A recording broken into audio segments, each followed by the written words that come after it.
Good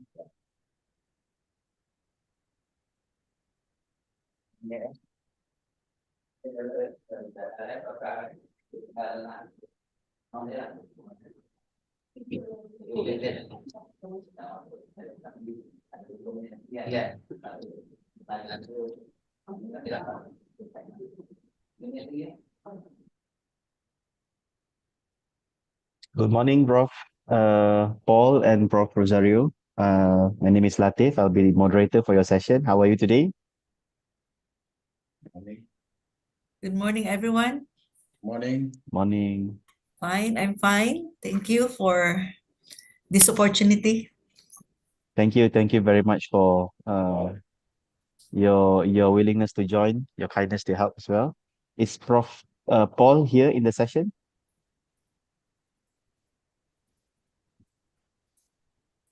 Good morning.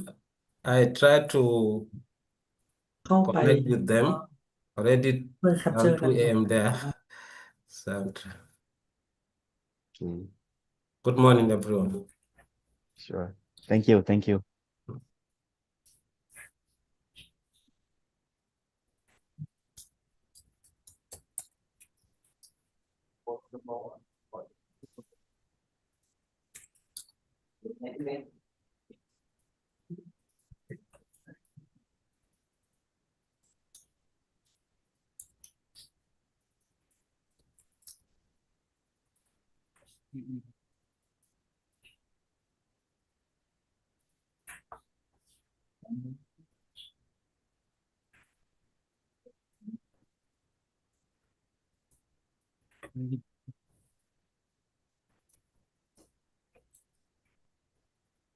Assalamualaikum warahmatullahi wabarakatuh. Good morning and warm greetings to everyone. Distinguished guests, respected speakers, fellow educators, students, and youth participants, welcome to the Oisca Asian Youth Summit Forum on SDG 2025. Today, we gather as one community united by the shared goals of advancing the Sustainable Development Goals (SDGs) through dialogue, learning, and youth empowerment. Without further delay, let us begin our opening session. Ladies and gentlemen, it is now my pleasure to invite the Vice Chancellor of University Tun Hussein on Malaysia, UTHM, Professor Dr. Mas Fauzi bin Muhammad Ali, to deliver the opening remarks. Please welcome Professor Dr. Mas Fauzi bin Muhammad Ali.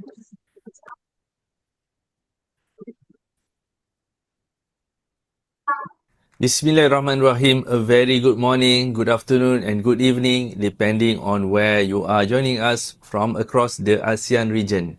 Distinguished guests, esteemed representatives from the ASEAN Secretariat and partner institutions, respected members of academia and industry, fellow colleagues, and our inspiring youth delegates from every corner of Southeast Asia. Welcome to the Oisca ASEAN Youth Summit on Sustainable Development Goals 2025, proudly hosted by University Tun Hussein on Malaysia, UTHM. Even though we meet today through our screens, our connection is very real, built on shared values, shared purpose, and shared hope for a sustainable future.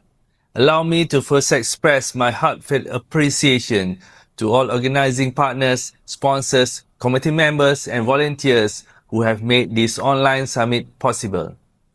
To the ASEAN Youth Network, collaborating universities, government agencies, and non-governmental organizations, thank you for your strong support. The summit reflects the spirit of Sustainable Development Goals number 17, Partnership for the Goals, proving that even in a virtual space, our cooperation can transcend borders and create meaningful impact. When the pandemic transformed the way we connect and communicate, it also opened a new possibilities. Today, thanks to the technology, we are able to bring together youth leaders from every ASEAN nation on one digital platform. We are proving that dialogue and collaboration need not only be confined by geographical location. We may be separated by distance, but we are united by purpose. This online format itself is a reminder of innovation and resilience, qualities that define our youth and lie at the heart of sustainable development. Ladies and gentlemen, the Sustainable Development Goals adopted by United Nations in 2015 outline 17 interconnected objectives to end poverty, protect the planet and ensure prosperity for all by 2030. In the ASEAN region, this goal carries significant and we are home to rich biodiversity, diverse culture and vibrant young populations. Yet we also face unique challenges. Climate vulnerability, resource pressures, and socio-economic disparities. To achieve the SDGs, we must integrate sustainability into every aspect of our policies, economies, and most importantly, our education system. At University Tun Usin Malaysia, our mission has always been to nurture technocrats and leaders who contribute the sustainability development of society. UTHM is deeply committed to the Education for Sustainable Development agenda. We embed sustainability principles across our curriculum, research and community engagement. Our scholars and students are actively involved in projects addressing renewable energy, sustainable infrastructure, environmental engineering and social innovation.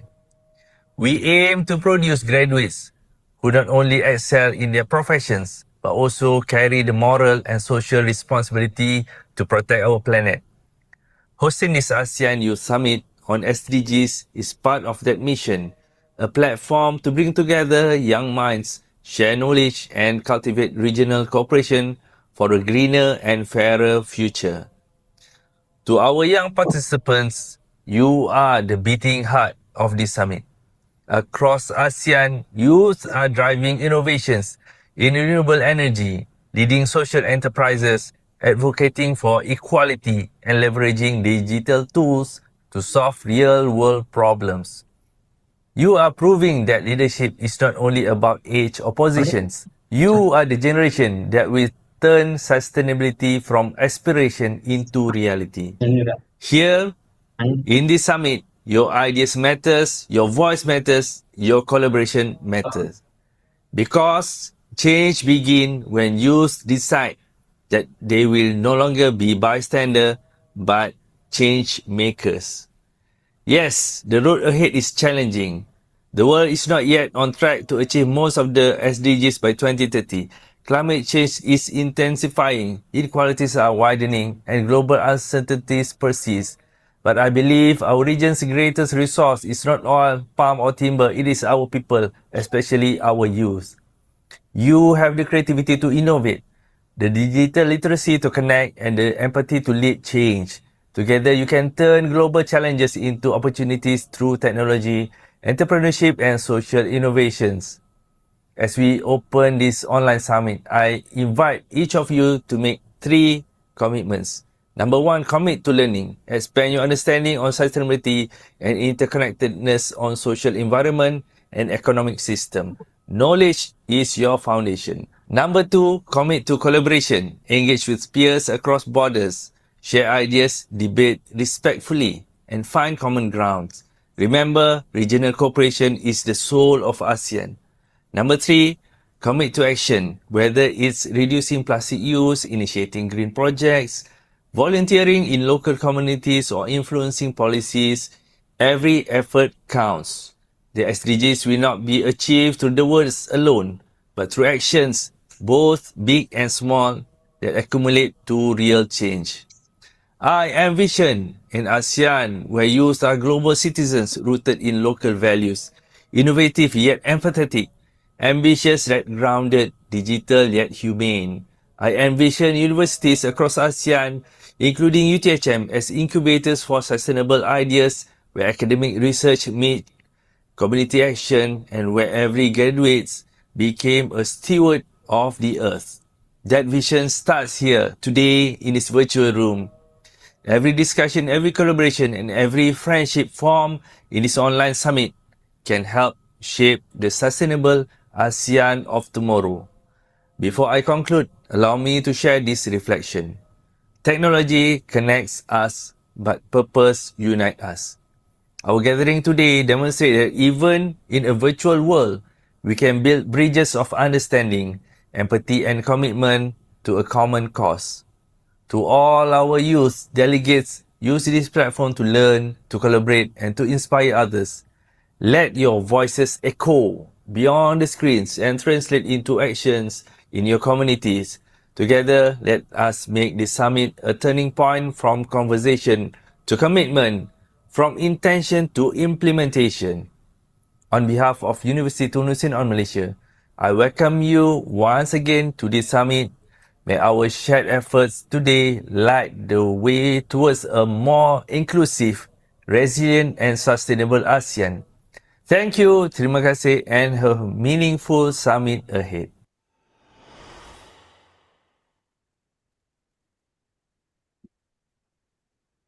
All right, thank you, Professor Dr. Mas Fauzi bin Muhammad Ali, for the inspiring address and for emphasizing the university's commitment to fostering youth engagement and sustainability. Ladies and gentlemen, we are truly honored to have with us the President of Oisca International, Madam Etsuko Nakano.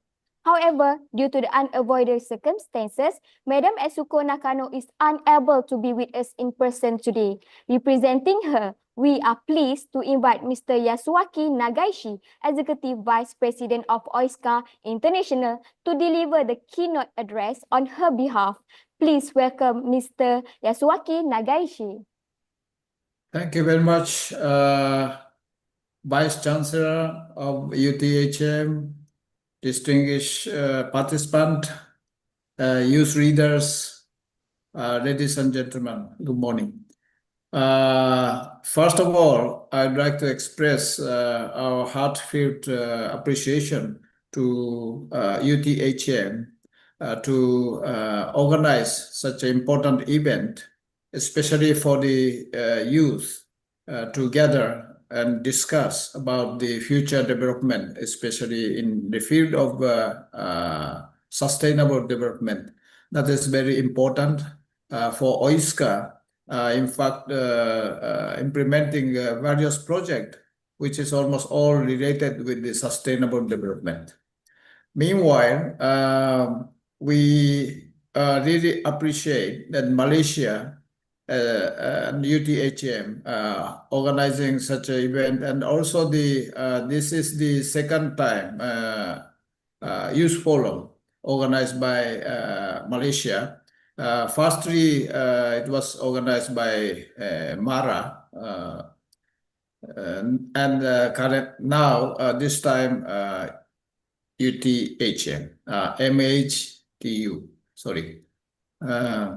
Now, I would like to congratulate all of you to participate in this important event.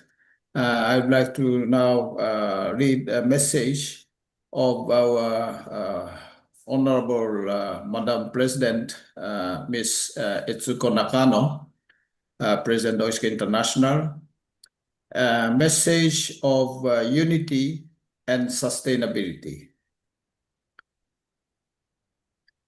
It is with deep gratitude that we acknowledge the hosting of the ASEAN Youth Summit on SDGs 2025 in Malaysia. Even though the summit is held in online, it represents a meaningful opportunity for youth from various countries to strengthen their sense of solidarity and mutual understanding. Oisca's founding vision. Oisca was established in 1961 under the vision of founder President Dr. Yonosuke Nakano, with the mission of creating a world where people can coexist harmoniously despite their differences and live in balance with nature. The founder believed that true happiness cannot be realized in the society where spiritual and material well-being are not in harmony. And he called upon countries across Asia to join in these endeavors. He also emphasized that as long as people are hungry, teaching only spiritual value will not take root. The eradication of hunger and poverty must come first to achieve true human happiness and peace. In particular, he highlighted agriculture as the foundation of a nation, the most vital industry for self-sufficiency and stability. Nurturing youth and building the following. Following this vision, former President Dr. Yoshiko Nakano devoted great efforts to nurturing youth. In December 1976, the first Asia Regional Youth Forum on Development was held in Bangkok, Thailand. And this year marks nearly 50 years since that pioneering event. In October 1977, the forum expanded to include the Pacific region, with the third Asia Pacific Youth Forum on Development taking place in Malaysia. Purpose and spirit of the summit. The summit has always aimed to cultivate young leaders who respect their national tradition, pursue self-reliant community development, and embrace a spirit of gratitude toward nature, especially through agriculture. It is also a platform for youth to transcend differences in skin color, religion, language, and culture, working together in harmony toward common goals. Having participated several times myself, I have witnessed the warmth and camaraderies as youth from diverse nations support one another in their effort during the forum. The legacy of action.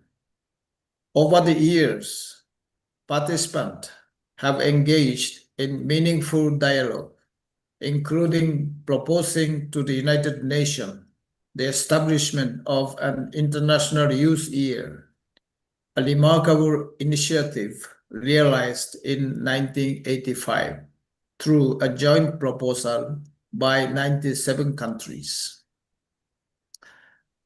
In the 1980s, the growing awareness of environmental degradation inspired young people to lead greening and tree planting movement across the nation. This effort gave birth to the Children Forest Program and mangrove restoration activities, which continue today as vital pillars of environmental conservation activities of Oisca International. Message for the future. At Oisca, we carry forward the word of our founder. The sky of the world is one, and all humanity is one family. With this spirit, we strive together with our global partners to preserve clean air and green land so that the future generation can grow up saying, I am grateful to have been born on this earth, planet Earth. The future of our planet rests upon your shoulders. The youth. It is with confidence in your potential that I entrust the future of the earth to you. May this summit be fruitful, inspiring, and uniting for all participants. Thank you very much.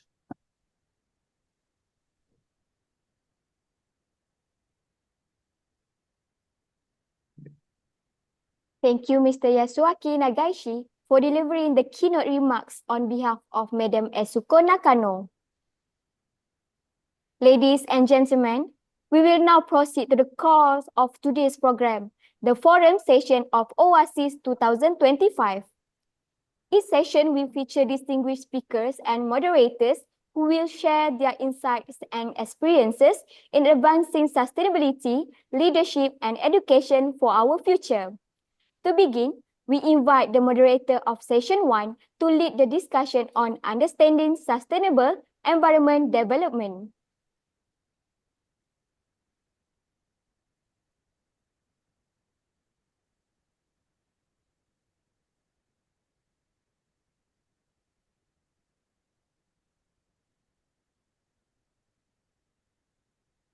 Right.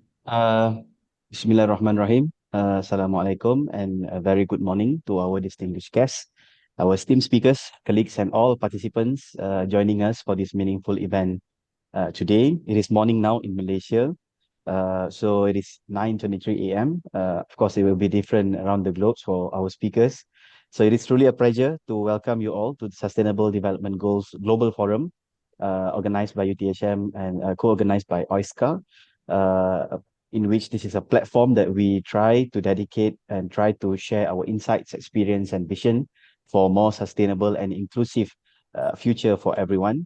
My name is Muhammad Abdul Latif bin Abu Bakar, and I have the honor of serving as a moderator for this session today. I am from the Faculty of Applied Sciences and Technology, University Tun Hussein of Malaysia. So this forum, as what has been mentioned by um, our Vice Chancellor and also by the representative from Oisca, that this is the first time that UTHM is organizing an SDG Global Forum, a very big milestone that actually demonstrate our growing commitment to sustainability and, of course, knowledge sharing, youth empowerment, especially in the global and, more importantly, ASEAN context. So through this initiative, UTHM seeks to connect research with real-world action, encourage inclusive dialogue, and inspire our communities to contribute meaningfully towards achieving the SDGs.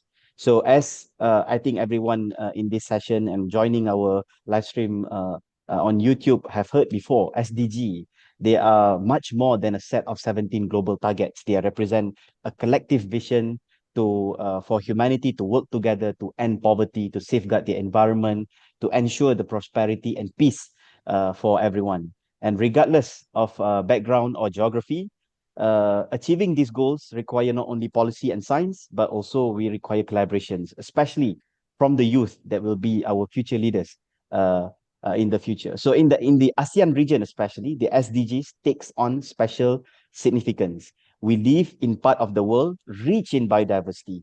We have various types of landscapes and ecosystems, as mentioned by our Japanese counterpart just now, that we need so many collaborations across our ASEAN countries because we have so much youth potential, we have cultural diversity, but at the same time, we are also heavily challenged by climate change. We are heavily challenged by deforestation, pollutions, and of course, inequalities across our region. And that is exactly what gatherings like today's forum are meant to foster. So this morning, we are joined by distinguished speakers who bring different but complementary perspective on sustainability, from the global agenda to youth leadership to the inclusive models of governance. We try to assemble the best speakers that we can have to speak at the first session. So our session was originally scheduled to begin with Dr. Carl Trehold, a globally renowned and conservationist. He is the Southeast Asian director for Copenhagen Zoo from Denmark. But unfortunately, he is currently deep inside the tropical rainforest of Indonesia. And he reached out to us this morning saying that he don't have a stable connection. His internet is not that good. So he's skipping the session, but hopefully we can have him later in the future. We also expecting to hear from Prof. Paul, who is the Vice Chancellor of Taraba State University, Nigeria. Hopefully he will join us soon as there's some technical difficulties.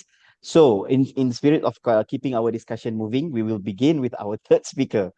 So it is my pleasure to introduce Professor Rosario Reserva, a distinguished academic leader who has championed inclusive leadership and institutional transformation in advancing the United Nations Sustainable Development Goals, especially through her work in Mindanao State University, the MSU-IIT.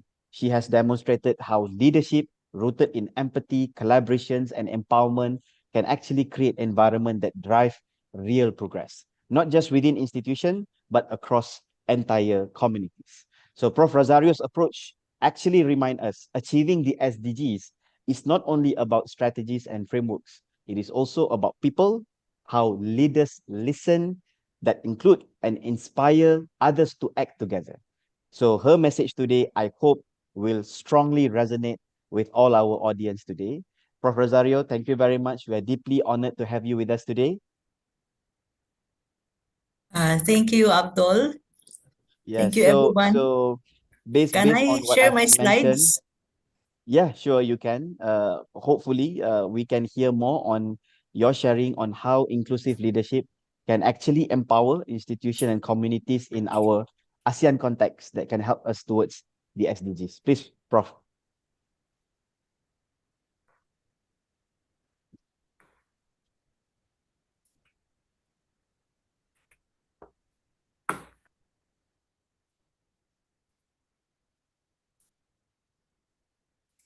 Can you see my slide? Yes, Prof. Okay, so today I'm going to share with you our approaches and our strategy in building the culture of excellence in collaboration and community engagement here at MSU IIT. MSU stands for Mindanao State University Iligan Institute of Technology in the attainment of SDG.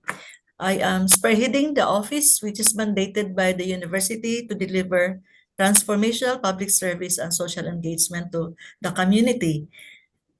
Okay, so I will be following my outline. I'll show some slides on the challenges in environmental degradation, the Philippines setting, and then our role as academic institutions here in the Mindanao part of the Philippines, and some strategic initiatives and programs that also meet our research needs and our future direction. Okay. Now, we all know that we have been facing challenges in environmental degradations. For one, we have been confronted with pollution, both in air and water. We also have problems on deforestations because of cutting of trees. And then because of this, it results to climate change impacts such as high rising temperatures, unpredictable frequency of weather events like storms and typhoons. We also have experienced sea rise levels, and these all the problems that have been visiting the Philippines in many parts of the country. And so our role as an academic institutions have to embark on programs and strategies so that we can be of help to the community. So with our framework, we know known as the WICAR Extension Framework. WICAR itself is the name of our office, which stands for Wellness, Education, Capability Building, Alternative Livelihoods, Rehabilitation of an Environment, and Entrepreneurial Development. And this framework consists of water, wellness, health, sanitation, education literacy, livelihood, economic security, peace, partnership and engaged citizenship, gender and social equalities, environment and climate change, technology and innovation. These are all aligned with the 17 UN SDGs.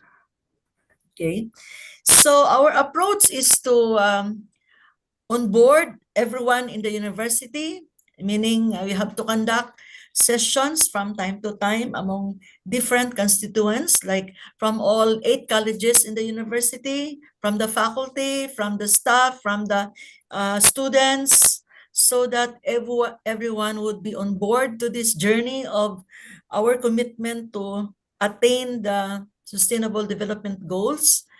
And then we have to partner with our local government units in our city, in our locality, by having this joint strategic planning with our LGU, with leaders of the different sectors in our local government units. We have conducted strategic planning in order to harmonize, to align all our plans as far as SDGs are concerned.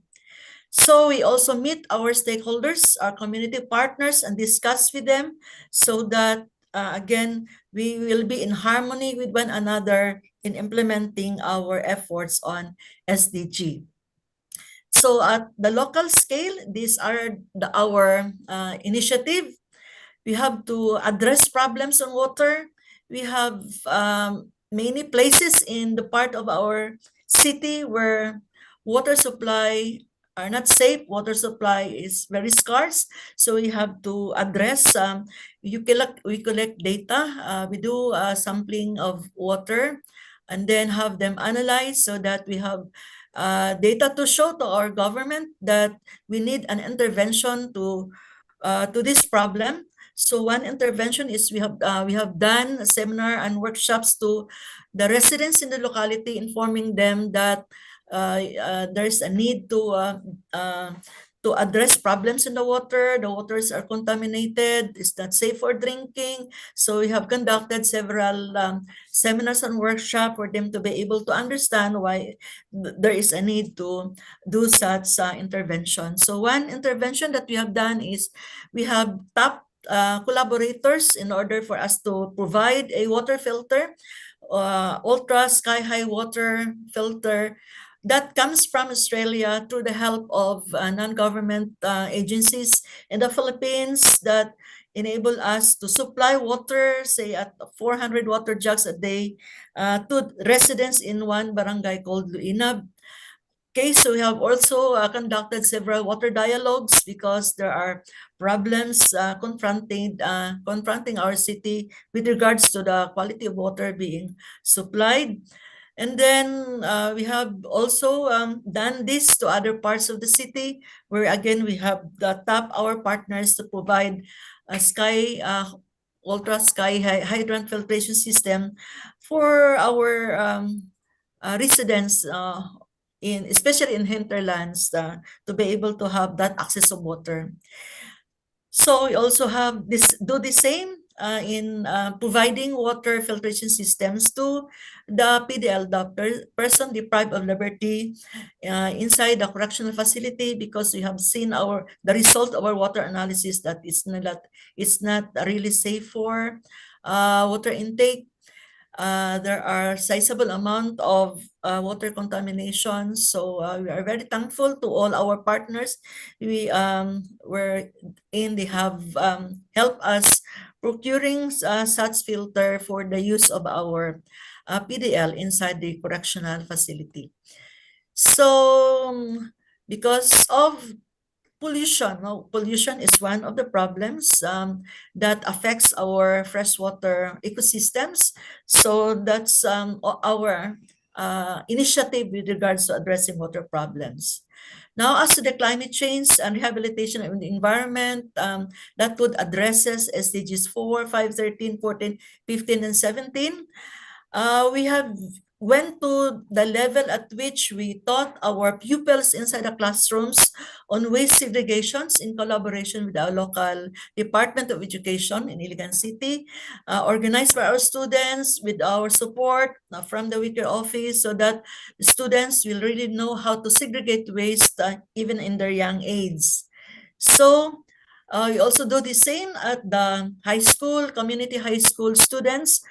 Still, we did some simulations on how to segregate waste so that they really can feel how to segregate waste. They have experience, and we are happy that after the training on the waste segregation, we went to the shore to collect waste, also in time for International Coastal Cleanup Day celebration in partnership with many sectors in the society, such as the businesses and chamber industries, and also our local government units, along with our students. Okay, so just recently in September, we also joined with this coastal cleanup in partnership with different sectors in the society, wherein we have to bring our students to the coastal area to clean the area so that the plastics and all those kind of waste will not be carried out by the water. So this has become our quarterly coastal cleanup, this project in parts of near our university, because our university is also near to the coastal side. So we are training the residents, we are training also the local officials of the place so that they join with us in a quarterly basis doing this coastal cleanup near our university. So aside from the coastal cleanup, we have been promoting our mangrove rehabilitation, because after that very strong storm that washed our place, 2000, back in 2011, there was a strong name, Washi. So almost our mangrove plantations have been damaged. So we have rehabilitated the mangrove area by way of sending our students together with our faculty members to join with us, planting propagules in order to populate the place with mangrove. Okay, so again, many sectors of the society in our place have been joining with us in promoting these mangrove rehabilitations. We have organized men and women to do the same in order to address climate actions, SDGs that deals on the life on land, preserving and rehabilitating mangrove habitats that are essential for biodiversity and coastal resiliency. Okay, so we have taken some studies. Our students are doing their research needs also in this part of the area where mangroves are growing. So different species have been tested so that they know now what kind of species are suitable for that area. Okay, so there's also a project which is being managed by our office.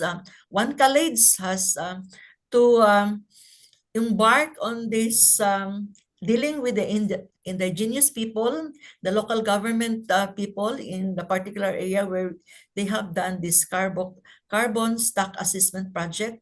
They have to tell the indigenous people the importance of planting trees, planting trees so that we can have, this is one of our ecological initiative. And then through our community-based mitigation efforts, preserving our forests and reducing carbon footprints in our environment. So this has been running for almost 3 years now, doing seminar and doing calculation of carbon emission through our carbon stock assessment project in a place say 2 hours from our university. Okay. So one project's also being managed by us, which is run by different colleges in our university, is converting parts of our correctional facility to be a productive one. So we have 3 projects on the smart farming project on producing lettuce, and we are now bringing it to inside the jail facility so that the PDL, the persons deprived of liberty, will make use of their time taking care of this smart lettuce way of the smart farming way of raising or planting lettuce inside the jail facility. Okay, so one project also on biodiversity preservations is this bees. We have this project at a place called Tubahon, where the locals are taught on how to culture bees. I mean, culture bees so that they can produce honey for market distribution, and that they can also make use of the product of these bees for some lip balm preparation, also for market distribution. So this addresses SDG 8, SDG 10, because they work with IPs. No, our biodiversity students work with IPs, indigenous people, no, making them a sustainable community, and also addressing also SDG 13 on climate actions by having this kind of policy implications regarding reforestation projects.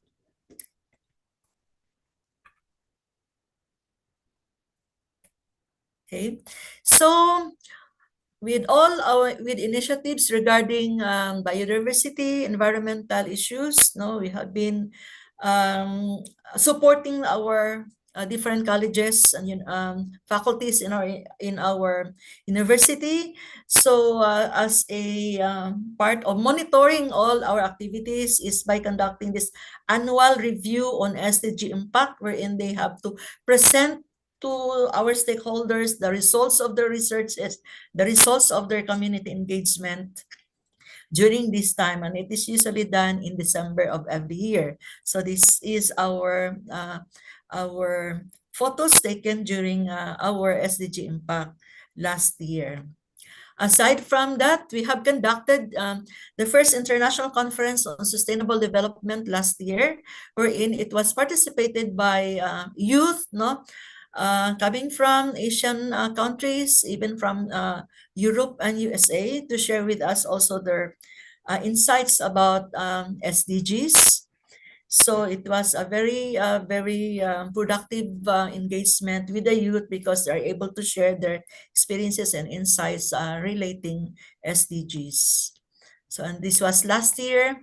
And then as a result of our community engagement, we have submitted to our local government units our policy briefs for our local units to adopt, because these policy briefs are a result of our research endeavor through our community engagement.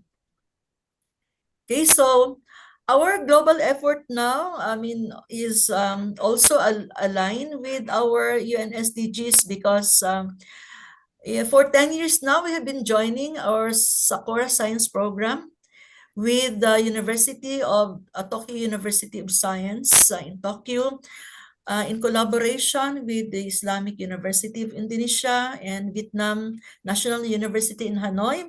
We have been joining this Science Sakura program through our collaborators from this university. We are sending our students, our young faculty members, for them to learn about SDG, for them to learn about researches that addresses SDG, and this has been a very good arena, because we're able to interact, knowing their cultural perspective from the participants, and then sharing some experiences that all addresses our SDG. And this has become possible, and to us it's because we have collaborations with professors from Tokyo University of Science in Tokyo and from Indonesia and Vietnam. Vietnam.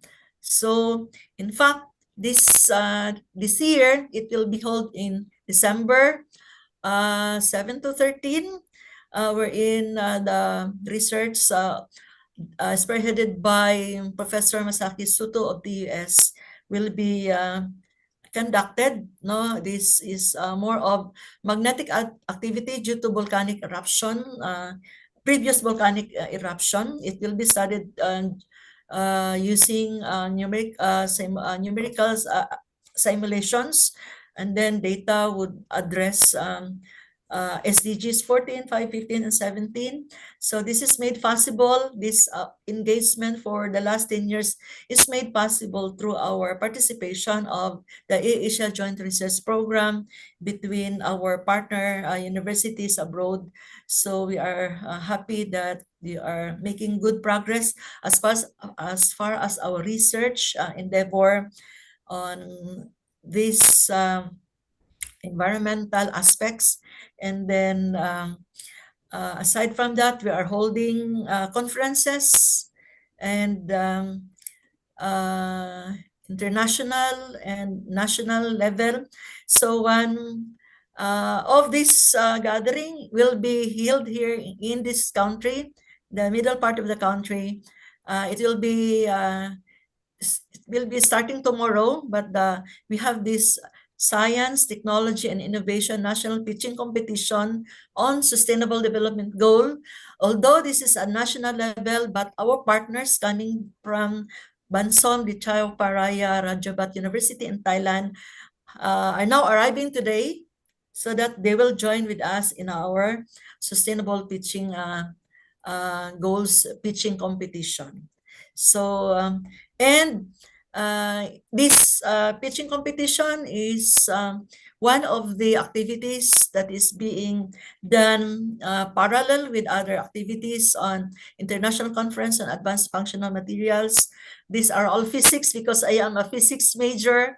So this will start tomorrow in the middle part of our country. So I'm not now in our city, but I am now in the middle part of our country because our conference will start tomorrow. So expected there are foreign students joining with us tomorrow. We are expecting of around 400 participants. Some of those are coming from our Asian collaboration university.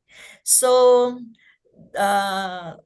as a summary, I have given you some challenges on our environmental degradation, which I think is also true to any country in ASEAN region. I have I have presented our implemented programs which receive full support from our administrations and from our stakeholders. Our monitoring and evaluation of various programs are given in terms of conferences, in terms of summit in SDGs, and our students have been conducting research relating to SDGs that results to some policy initiatives. So thank you very much for this opportunity of giving me time to share our initiative. Although it is just local, there is a little flavor on the international aspects, but we need to really help one another. We really need to motivate our youth, is because that's that should be our life as a professor in the university. So thank you everyone for listening to my talk this morning. Thank you very much, Prof. Rosario, for your excellent sharing session and presentation. It is, of course, truly inspiring to hear your presentation. It actually demonstrates the essence of what we have been saying, the inclusive leadership. You yourself going and meeting and engaging with these communities, empowering them, and of course, with all your work, especially in your communities. On sanitation, access to clean water, and all the important things. I think that is the missing link that we have between policymakers and also stakeholders, in which we need people to be on the ground to actually work on this problem, to engage and to understand, so that we can have a perfect representation of inclusive leadership. And you have shown that clearly with your excellent empathy and shared vision that can, of course, uplift the entire community. And even though you say it's just local effort, but this is what we say that can inspire the next generations of change makers, hopefully. Thank you very much. But of course, with that interesting presentation, I will ask you, of course, some questions, so that I mentioned this early on before you start presentation. Yeah. And after hearing your presentation, how can you think, number one, that having inclusive leadership as what you have shown is really really important to empower not just communities as what you have shared, but also on how it can empower the institutions itself, either it's a research institutions or universities or agencies. How do you think having this inclusive leadership can help us progress towards the SDGs? Please, Prof. Yeah, thank you, Abdul, for that questions. Yeah, there's our approach is via inclusive leadership. It's because we have diverse perspective, we have different backgrounds, you have different interests. So we have to listen to our constituents, what their expertise are, what their interest into in as far as community engagement. So there is that constant and regular meeting with all our stakeholders and with our constituents in the university, because from time to time we have to adjust their schedule, and above all their interest in serving the community. So we have to match the expertise of one college. One college is expert into infra designing, like our engineering, so we have to help them facilitate the projects. So we bring them into the community so that they can listen to the needs of the community. Like one community in our university, near our university, they need to redesign their infra.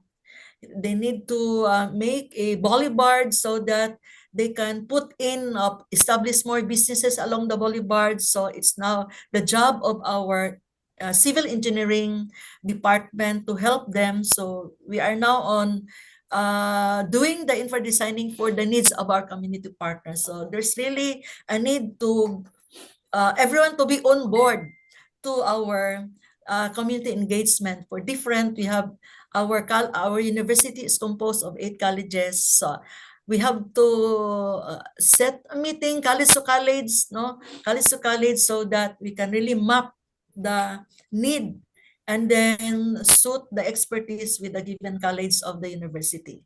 When I say college, it's a cluster, it's an academic cluster of the university.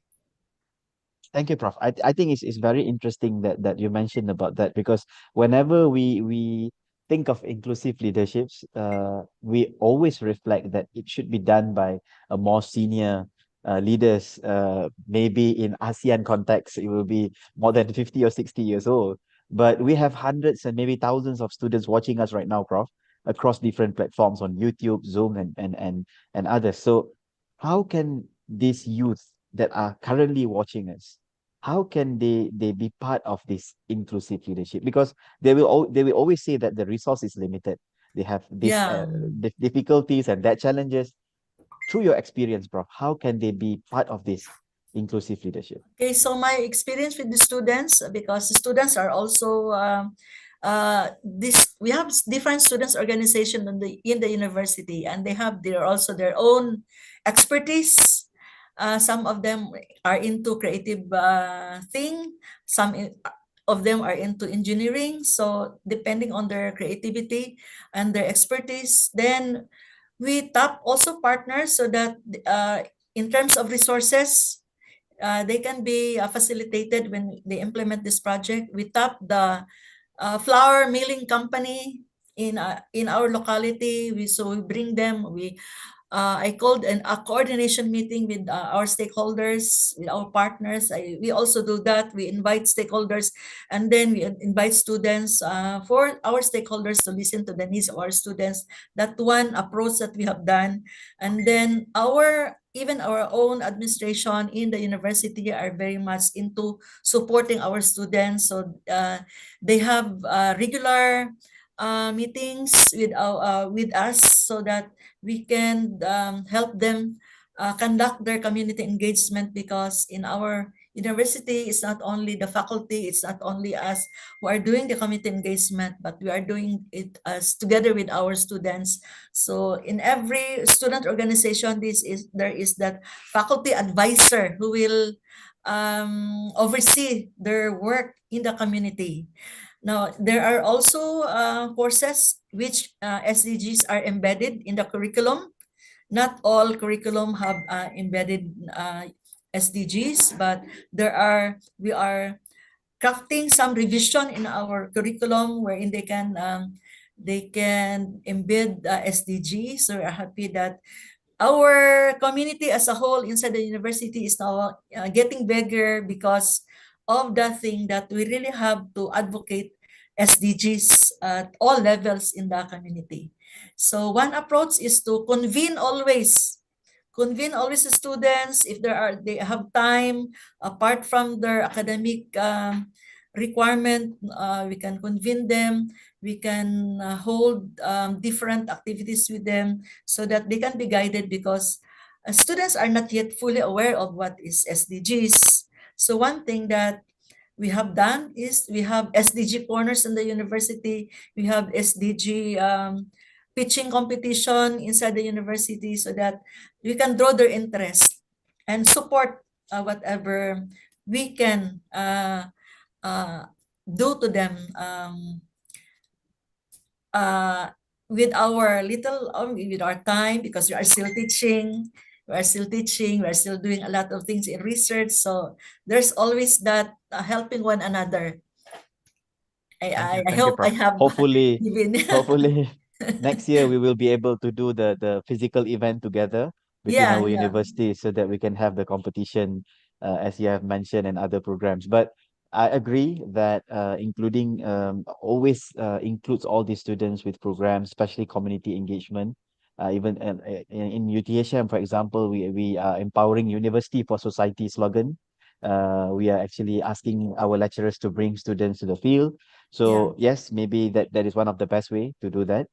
Thank you very much, Prof, for your very insightful sharing on inclusive leadership, especially to achieve SDGs.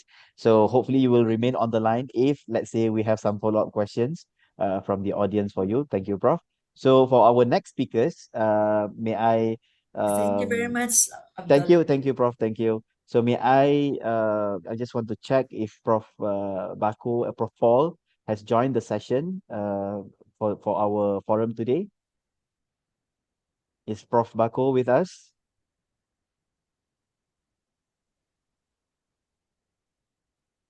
Okay, if he's not around, may I call Prof. Abdul Mumini, his representative for today? Are you in our Zoom session, Prof. Abdul Mumini? Hello, good morning. Oh, yes, good morning. I'm sorry, it's 2 a.m. in Nigeria now. So it must be a No, very, very early actually, good I'm morning here for in you. Johor. I don't know if Okay, so I okay. landed. Prof have joined the YouTube. Maybe he will be Okay. invited to join the Zoom, or I should Okay. say something. Uh, so I think if because I don't have much time left. The second Okay, moderator are already looking at me. So okay, can we start? Can we proceed with you as his representative? okay. Okay, thank you. Thank you very much, Prof. I will start by introducing you, of course. I've mentioned this early on that we will have Prof. Uh, Paul from the Vice Chancellor of Mm, Taraba State University, mm, but replacing him is his liaison officer, Dr. Abdul Mumini, which is the liaison officer at the Taraba State University, Nigeria. And he has been, of course, actively involved in academic coordination, community development, and for those that maybe want to study or to want to find out more about Prof. Paul, you can actually go to YouTube. He has his own channel, right? Dr. Abdul Mumini, I believe he has his own channel. Is he's doing a lot of works with community empowerment, youth empowerment initiative. So hopefully he will be joining us later today. But maybe I will start with you, Dr. Abdul Mumini. So having that experience in Nigeria, so from your perspective, and after listening to what Prof. Rosario has shared on his works in her university, so what do you think? It is so important that our youth are engaging and they are working and of course advancing the sustainability, especially within the maybe African and also ASEAN context. Doctor, please, if you can share your thoughts on this. Okay, distinguished colleagues, esteemed panelists, and organizers, UTHM. As introduced, my name is Dr. Inda Abdul Mumin. On behalf of my Vice Chancellor, Professor Sunday Paul Bako, which I hope he will join us for the discussions. Fully. Sustainable development will not be achieved for the youth. It must be achieved with the youth. Here are some of the points I feel are important why youth are relevant in terms of sustainability. Youth are not the future. One, they are the living present. Show me your youth in any country, I will tell you your future of that country. So they are the living present. Not only that, youth are the force. They are force multipliers of sustainability. If we are to advance the global sustainability agenda meaningfully, we must position youth people not at the periphery or outside. In fact, they are to be positioned at the heart of this sustainability. Here are some of the points I feel to share on behalf of the Vice Chancellor. Youth is as a catalyst of transformation. We understand the position of a catalyst. Sorry, doctor, we cannot hear you. We cannot hear your voice. Oh, okay. Hear clearly. I can hear. I think you can proceed, doctor. I think we can hear. I can hear you clearly. You can hear me, right? Yes, I can. Yes, I also can hear you very well. Okay. So as I said, youth as a catalyst of transformation. Young people carry a unique dual power, the energy of innovation and the moral courage to challenge the status quo across the world, whether Africa, whether Nigeria, whether Asia, whether Malaysia or beyond. They have that dual power. We have seen youth leading climate movements, pioneering green startups, and driving community-based solutions. This is not accidental. It is because youth naturally see possibility where older systems often see obstacles. Their brain is working faster and they can see solutions. When I say I here, I mean the Vice Chancellor, Professor Sunday Paul Bako. As Vice Chancellor, I have witnessed how student-led initiatives on campuses, green energy, projects, social enterprises, and digital innovation hubs. They have created ripple effects that outpace institutional programs. This is evidence that when youth are trusted and empowered, they don't just participate, they lead. So they are so relevant in sustainability. That is point number one. They are catalysts for transformation. Two, linking personal goals to global goals. With that strength, with that dual power, their personal goals can be linked to the global goal, particularly sustainable development goals. Sustainability becomes real to young people when it intersects with their personal dreams. We must help youth translate SDGs into personal missions. For instance, SDG 4 is about quality education. It can be a personal commitment to lifelong learning. So a youth with clear ambition, awareness, and connected to his own educational goal, he can be empowered to sustain and, of course, champion the SDG 4 on quality education. SDG 8, for instance, on decent work and economic growth, can be a young entrepreneur's resolve to build ethical businesses. SDG 13 on climate action, which I believe we're talking about environment here. It can be a student's pledge to advocate for resilient communities. Distinguished colleagues, fellow panelists, this connection is what transforms a global goal from a policy text into a personal call to action. Our role as institutions, this is the Vice Chancellor's submission, is to build pathways that help young people align who they are becoming with what the world needs. So whatever they have as their future goal, their ambition should be connected with what the world needs. Then the last point is creating enabling ecosystems. For youth engagement to be sustainable, they must have platforms, not just projects. They must have voice, not just visibility.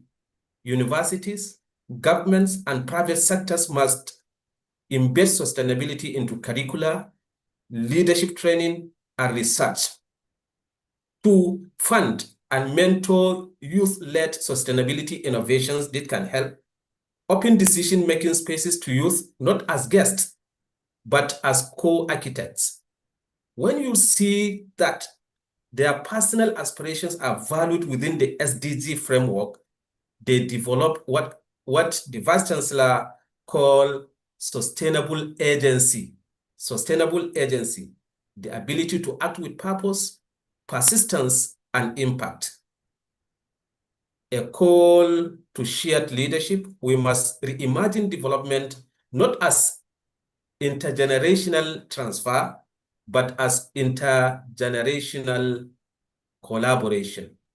Youth taking the lead. The wisdom of the older generation and the energy of the youth must work hand in hand if we fall to engage youth meaningfully.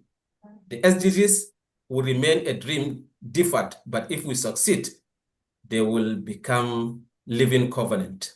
Finally, the true measure of sustainable development is not in policies written, but in young hearts ignited. Let's ignite the hearts of our youth towards building the future by linking their own personal goal to sustainable development goals. Let us therefore build a bridge between personal dreams and planetary goals, empowering youth to not only inherit the future, but to shape it boldly, ethically, and sustainably. So with this I feel the Vice Chancellor is having that vision and mission through his own institution because he has direct connection with the youth, and he feels this can work for Africa as well as the Asia. And this forum can discuss further for a better and clearer vision for the future, and especially putting the youth at the center. Thank you, and back to you, the moderator.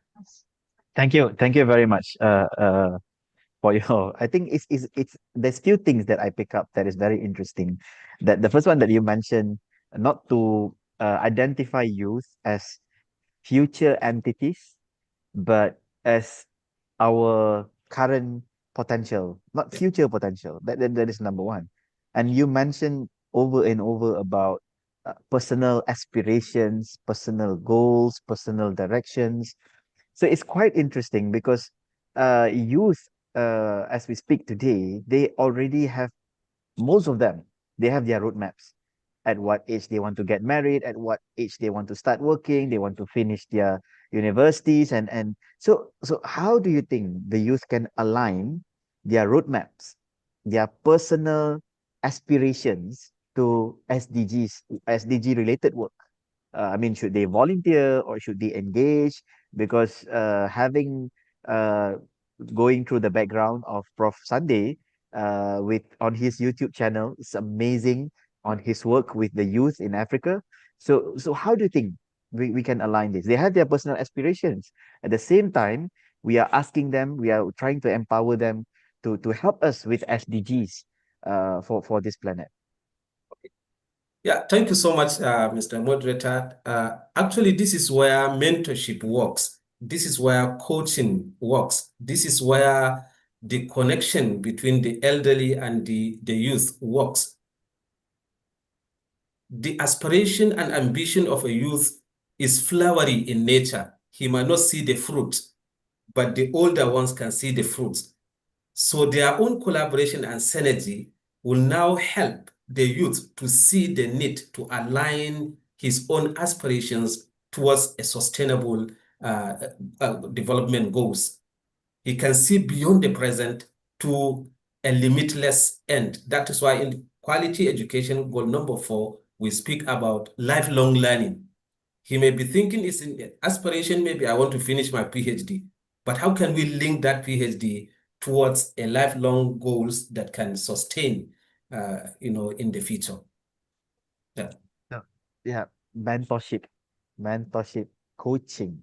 So I think it resonate with what Prof. Rosario has shared early on his work with the students and how they are going from colleges to colleges and different structure of community in Philippines. So I think we can take from both of you that it is our responsibility and our job to ensure that we empower our youth.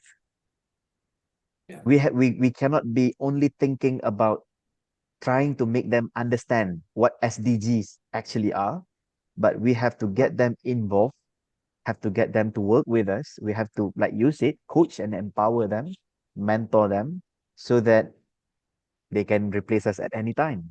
And we have more people working on SDG. So I agree with you. Thank you very much for your time, for your answers. Thank you. Thank you as well to Prof. Rosario for her excellent sharing session. So, ladies and gentlemen, I cannot be asking questions anymore to the other speakers, as the second moderator are looking at me literally right now. So, I would like to extend my deepest appreciation to our speakers, Prof. Rosario from Philippines, Dr. Abdul Mumini Indah from Nigeria, representing the Vice Chancellor of Taraba State University, Nigeria. And of course, even though he's not able to join us today, Dr. Carl Treholt, hopefully we can have Dr. Carl next time in our future session. And I would like to thank all speakers for their time, wisdom, and commitment. Of course, their impressive work on sustainability and trying to achieve SDGs. Though we speak from different perspectives, their messages align perfectly. That the path to sustainable development is built on collaboration, leadership, and inclusion. And on behalf of UTHM, I would like to say that we, as a one of the institution in Malaysia, also pledge our commitment to support the efforts and the initiative at ASEAN and global level. So let us continue to learn from one another. We work across border, and of course, like Prof. Rosario said, we have to lead with empathy and courage so that we can build a more sustainable world together. Thank you once again. And with that, I would like to hand over the session to the next moderator for session 2, Dr. Brian Yap Jingwei. Thank you very much. Thank you so much. Thank you very much. Thank you, Dr. Latif. My name is Brian Yap, and I'm from University Tun Hussein On, Malaysia, and I'm the moderator for session 2, which is on youth in action for environmental sustainability. So thank you everyone for joining us today. I'd like to check if our first speaker, Dr. Norza Farina, is she ready? Doctor, are you ready? Hi, good morning. Yes, I am. Okay, thank you, Doctor. Just a brief introduction to our speaker. Okay. Dr. Norza Farina Osman is a senior lecturer at University Malaysia Sabah. Okay. Also the managing director at Seratu Atai, which is the Pertubuhan Pemeliharaan Biodiversity Sabah. She's also the associate researcher in Houston Zoo. Dr. Norza Farina did a bachelor's degree and master's degree in conservation biology in University Malaysia Sabah, and did her PhD in zoology from Cardiff University. So without further ado, I'd like to welcome Dr. Norza Farina to give a talk on the roles of youth in sustainability. Right, Dr. Norza Farina, whenever you're ready. All right, thank you so much, Dr. Yap. Good morning, everyone. Thank you for having me. I'm calling now from Kota Kinabalu. It's a very nice day today. I wish that we can do this in person. So thank you for having me. The topic that is given to me is about the roles of youth in sustainability. So I would like to share with you a little bit about when we talk about activism, when we talk about sustainability, our environment, we always imagine I guess, these three names that always come to my mind when we talk about activism. Um, and for example, Mensa, he was the one who brought out the issue of deforestation in Sarawak. The Greta Thunberg, who talk a lot about climate change issues. And one of my inspiration is Fariza from Indonesia, because she work a lot on trying to save the loser ecosystem in Indonesia. And they did different kind of ways to voice out their concern. For example, you saw how Greta was doing all the demonstration, and the effect that she brought, the awareness that she brought to different group of people around the world is very massive. Fariza also did the same, but more locally in Indonesia. And Bruno Mensa also has his own style. He always he went on the ground, really tried to bring evidence, and did a lot of kind of uh, uh, uh, initiative to try to uh, create awareness among people about sustainability issues.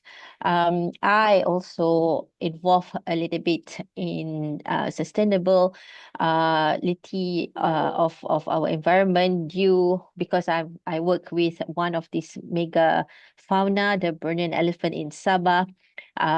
Most of our elephants are now living outside the protected area, especially in the oil palm plantations. So it is very important for us to try to see how we can create a better landscape, the oil palm plantations to be a better landscape for people, and also for elephants. Elephants, they need a lot of spaces, so it's very hard to kind of limited or condense them only in the protected area. So I was trying for several years, trying to think about how we can um, try to make people to willing to accept elephant as part of the landscape. We know that this landscape used to be part of their home, but right now, because of our development, we have changed the landscape so much. So we are so for my team and I, we work a lot to try to understand the movement of elephants, the behavior of the elephants, and why people are very scared, or very reluctant to not sharing the landscape with the elephants. So I think almost half of Sabah now have been converted to oil palm plantations after Can you hear me? the timber industry ended, because we have no more logging, or very few logs that we can extract. Now everyone converted to oil palm plantations. So sorry, I don't know what happened to my slide. I checked this morning, the logos went missing. But however, what I'm trying to say here in this slide is that we have created at the international level as what we call as RSPO to kind of certification to ensure that our oil palm plantation are sustainable. We created at the local in the national level is the Malaysia Sustainable Palm Oil Certification, and at the international one is the Roundtable Sustainable Palm Oil. So RSPO is a voluntary, while MSPO is a mandatory for everyone to have it. However, I realized that in these two certification, they do speak a lot about conserving wildlife. rare and threatened species. They spoke a lot about corridors, wildlife corridors. They spoke a lot about high conservation value area, for example, as part of the certification. But we still see that this certification still thinking the way we see wildlife is wildlife should have their own area, and the production area is another part. So wildlife need to be concentrated in certain area. When we know that for wildlife like the elephants, they will use as much land as they need because of their naturally they need to move and need to use a lot of spaces. So over the years, we know that we can't stop the elephant from using the landscape, and we have to try to ensure that our practices can not allow, but at least to integrate elephant part of it. So as a for my activism kind of, I try to question people, why can't we accept elephant as part of the landscape? Elephants are losing their roles, their values, because we have converted so much the natural forest. Now the elephant have to adapt. So I have to work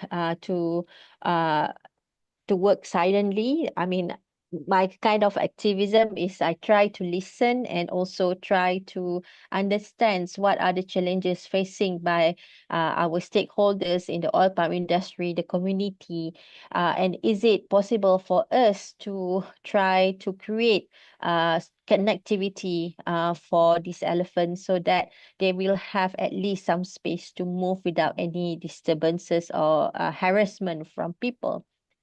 So we always go and see people slowly. We talk to the managers, we talk to the workers about try to make them understand about elephant behavior and try to be with them, to put ourselves in their shoes, so that they understand that these elephants, they have no choices for them to be able to move around.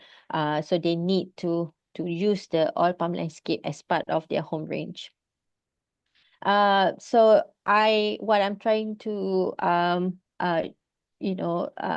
convince everyone's, especially the youth that joining us this morning, is that as youth, you are now facing a lot of issues. Everything that been done before, now it is us youth who has to face or have to find ways how to ensure that all of this will not affect our life and also the next generation. So we have to be able to always get out from our status quo, always push ourselves to be out there, questioning and also trying to find answers to, like create a model so that people can so that we can convince people. In this case, people, they don't believe in coexistence. What we are trying to show that is that coexistence is possible. You don't have to choose between development and preservation, environment and wildlife conservation. We can do this thing together, given that we want to do it. So in order for us to I think some of the tips that we have to think about if we want to make sure that our environments we can sustain our environment, we have to ourselves always questions the status quo and perseverance to show that conservation and development can happen at the same time. So I think that's all from me. Thank you so much. Thank you, Dr. Novazarina. This is a very interesting presentation, very enlightening. I love your photos, I must say. I think it's just amazing to see these huge animals, roaming around the oil palm landscape. I think that speaks a lot, much more than it conveys so much, those photos. Can I ask, what unique strengths do you think? So you mentioned young people, the role of young people in sustainable action. what is so special about young people? What are the unique strengths that they can bring to sustainable action? Thank you so much. I think first of all, it's the energy, right? And I can see a lot of young people nowadays, they are very enthusiastic. They have a lot of awareness, the impact that we all have to bear if they don't do anything from now. They want to take charge of it, yes, they don't have much experience, but they have the energy. That's why I feel that the older generation, we should try to welcome them, to welcome all these uh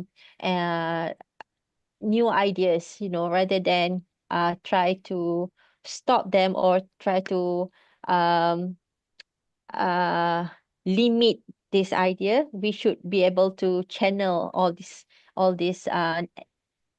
energy to the right way.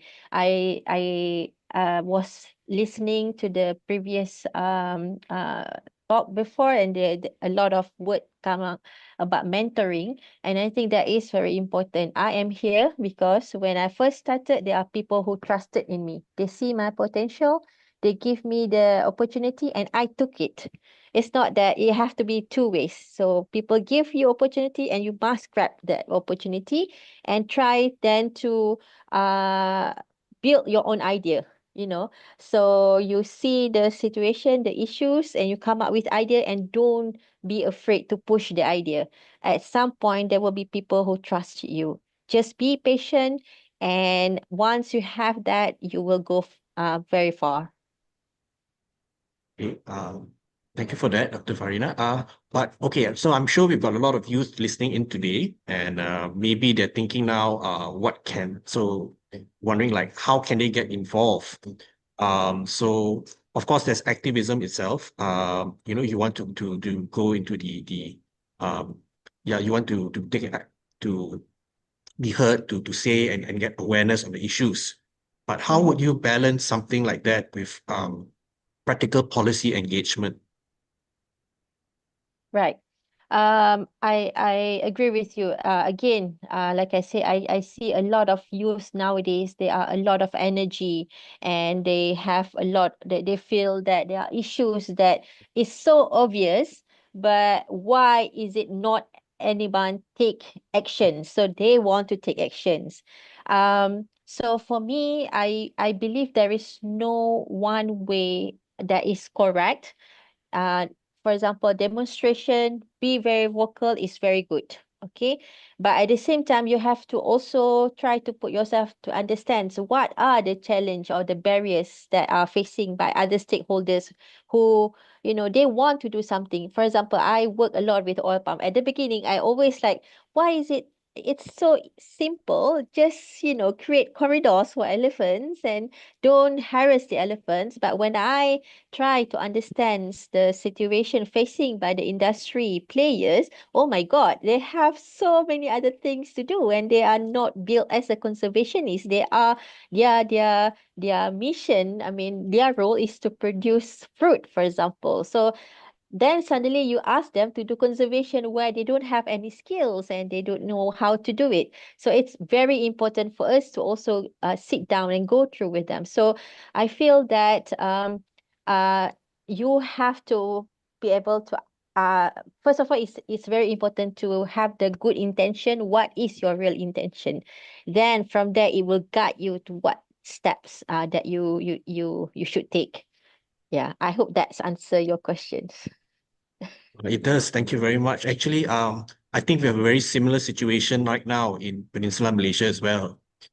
Just in Johor as well, we just a couple of years ago, I visited a plantation, oil palm plantation, and they were all, they kept on having this issue with elephants, and it's a recurring thing. They tried everything. They tried to keep them out. They tried to use electric fencing. They tried to use firecrackers, nothing worked. These are intelligent animals, very complex. They can learn, and if they are strong as well. So it's near impossible to keep them out. And I can understand the position the plantation owners are in. I mean, they're humans as well, and it's not that they intentionally want to harm these animals, but they have to run a business. So it's about, I guess, finding a middle ground, like you say. Yeah, So that's correct. And I think we found a way. It's just now it takes time to shift the paradigm, because we always before this it's always like, okay, animals is one side and people is one side. The problem is that we don't have that space anymore. So to shift the paradigm, it might not be in my time, but I built the foundation, and hopefully the youth after this, who maybe some of them who's listening to this program, will continue to do that, hopefully. yes, I hope someone who's listening here in Peninsula Malaysia will take up this course as well. Okay. So thank you very much, Dr. Thank Farina. you. We have a second speaker here. Can I check? Is Dr. Ratna Lindawati? Are you here? Yes, I'm here. Okay, great. Thank you for joining us, Dr. Ratna Lindawati. Let me just so the Dr. Ratna is going to be the second speaker on the youth-led initiative case studies.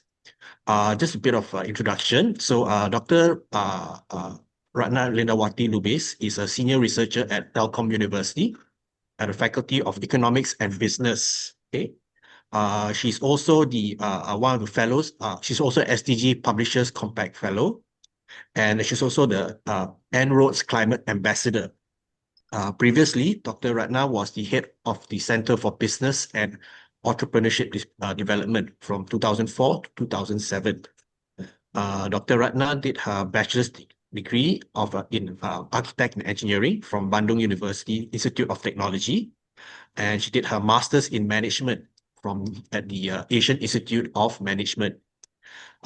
She got her doctoral degree in Education Administration for Higher Education from Universitas Pendidikan Indonesia. Okay, so without further ado, I'd like to invite Dr. Ratna to take the floor. Yeah, thank you. How do I call you? My name is Brian. Oh, yeah, thank you, Mr. Brian. I would like to share my presentation. Hopefully it will work. So I have 10 minutes, is it? Can you see my presentation? Yes, we can see it. Okay. So I will start from the beginning. So this is our discussion today, the youth in action for environmental sustainability. I'm here to share my experience, especially in Telkom University, and to give some background of myself for teaching in Telkom. Here we are in Bandung. Have you been to here, Mr. Brian? We are here in Bandung City, West Java Province, and this is our campus. And Bandung is located above sea level, around 900 maybe, yeah. And then we are the third populous city in Indonesia after Jakarta and Surabaya. And now approximately we are here 2.5 up to 2.6 million people, but here in Bandung, mostly it's young youth or whatever you can say it, because here in Bandung City, we have a lot of higher education, so mostly the population is young people. So let me start this presentation to give you a short background. Since I joined this institution in 2000, I always give this quote to my students. We are here to learn lessons, and the world is our teacher. When we fail to learn lesson, we get to take it again and again and again and again. Once we have learned the lesson, we move on to the next one. And then there's another quote from Confucius. Every truth has four corners. As a teacher, I give you one, and it is for you to find the others three. So they're the one who find their own adventure. And I moved my teaching experience from entrepreneurship to socio-ecopreneurship. And now I move on to sustainable entrepreneurship. I give this image here. Maybe you know exactly what is this, yeah? So if we compare since 1920 until now, this is just the same. So I teach my student with the same goals, never change.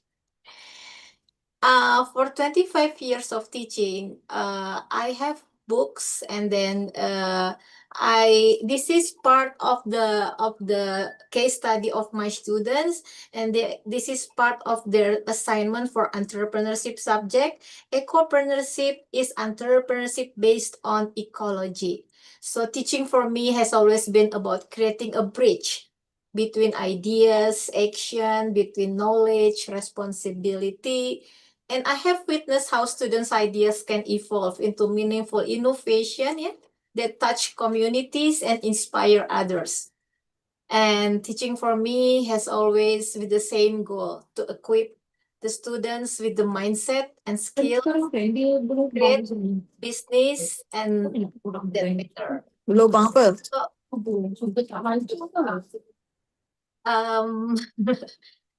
So this is the moment that shaped the joy with my student. I have picture here since 2000. So when I create this presentation, I try to get the old picture because this is also part of our journey. And some of them is now being a businessman who love the nature. So I feel so blessed, and I feel so happy to see them grow until now. And this is also part of their students' activity. Here we go to the company to get the strategy from the company to get the best practices. And here also we go outside to see what people do. Since 2017, I just happened to know the SDG accidentally, not by design. So in 2017, I see the picture of colorful SDG, and that's the start when I want to know what is SDGs anyway in 2017. And then I apply the research to the Ministry of Education in Indonesia. And 2019, they gave me the funding to make the research for the ESD, Education for Sustainable Development. So this is the concept that I use to my students, and we adopt the term from UN, the future we want. So this is our logo in back then 2017. But what happened? COVID-19 happened in 2020, and then my research was terminated by the government. But I'm not stopped. I tried to make this students initiative as a showcase to the SDSN, Sustainable Development Solution Networks, and they choose Telkom University Socio-Ecopreneurship Project as one of the showcase during the COVID. Yeah, I think it's 2021. So this is my three keywords, yeah, of doing my research for SDG project-based learning. There is a theory concept, there is a practice, and there is a research. So I try to combine these three contexts for my research to the SDG, and I always ask my student, how do you build your tomorrow? What is going to be new in your life? How do we experience knowledge during this pandemic? This is during this pandemic at that time. And then I try to have encourage to my student, while we are doing project-based learning, PBL, I try to make it more fun learning. P as for progress, B as for belief, L for love. But then on the other side, we also have our pain, our broken heart, our loss. And then during the pandemics in 2020, life is like keyboard is our life. So it's very hard to teach during the pandemic. But what happened? They are all happy with the assignment that I used to give them, and also we try to make the SDG as the color of healing at that time. And this is our showcase.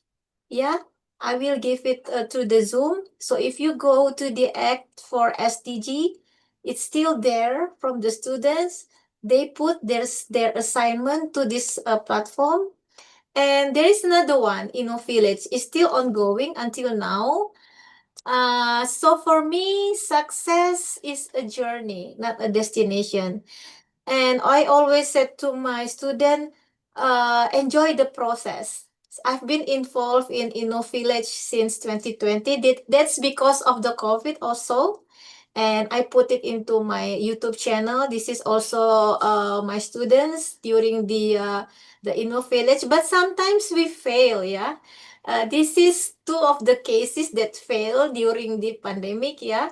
But for me, the journey is more matters more than the trophy. So this is the last Village that I joined with, 2024. We have the community development with the Bandung people here, and we make a competition for the high school student. And we also involved in the SDG conference Bergen. This is also by accident, not by design. So I just want to give the student, you need to explore and find something to yourself. So this is the last showcase that I can give you as my presentation. You can go also to this SDG conference. They do it every year. Hopefully in this 2000 next year, they always use it during the February. So my closing, let's hold our hope in our hands. This is also one of the class. I try to make the students more happy. Let's make our fingers smiling. So thank you. I think that's it for now. Thank you, Dr. Ratna. It's very interesting talk. I love the pictures you have for your students, sharing with us your experiences. So I've got a question for you. So say like we've got people listening in today.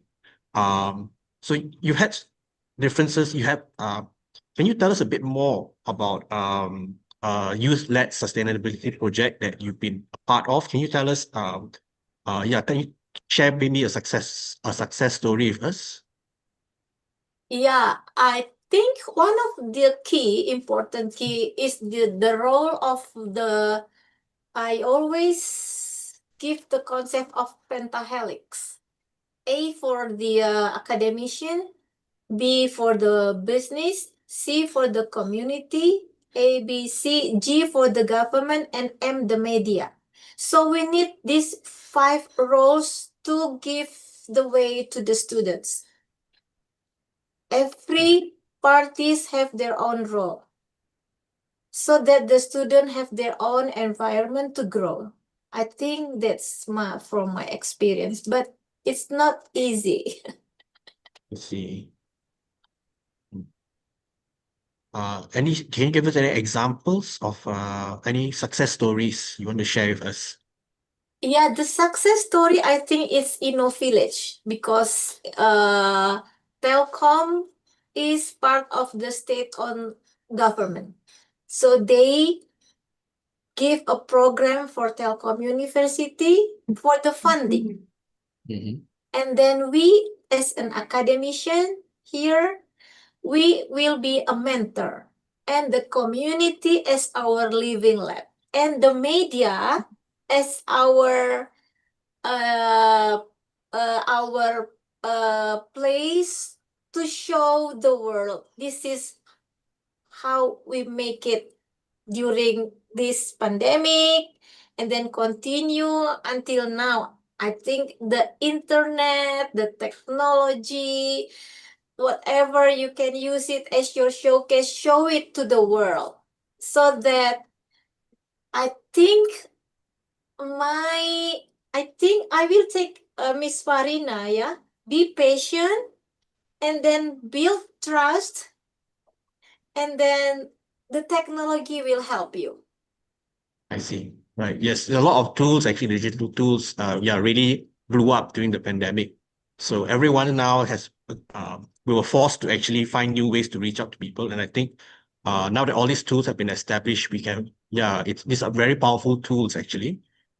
Yes, so the key is to be heard and be seen. And now we can reach and be heard by far more people than we ever could in the past. Just another question as well.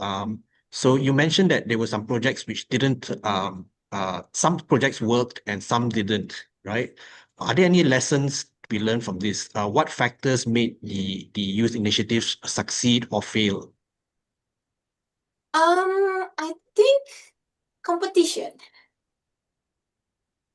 So there's a lot of proposal, and the organizer may choose the best one. I see. Yeah, and then they have also priority.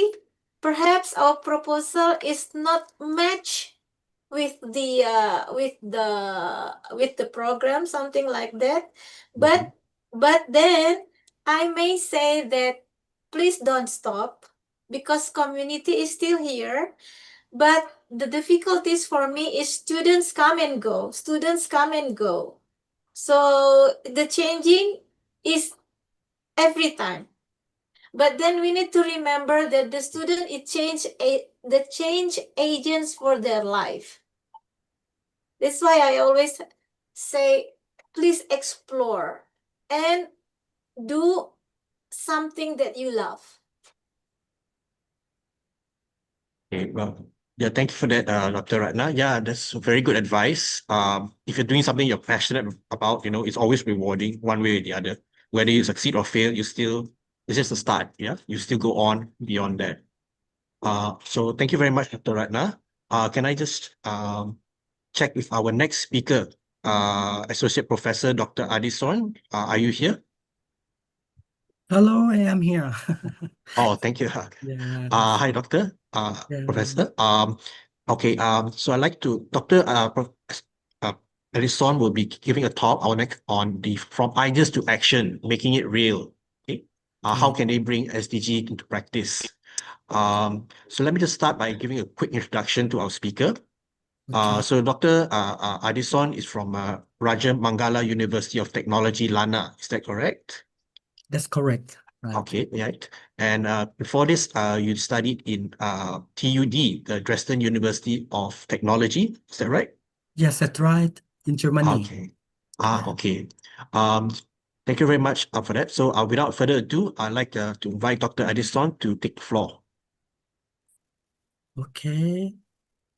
I will try to use my slide first. Okay.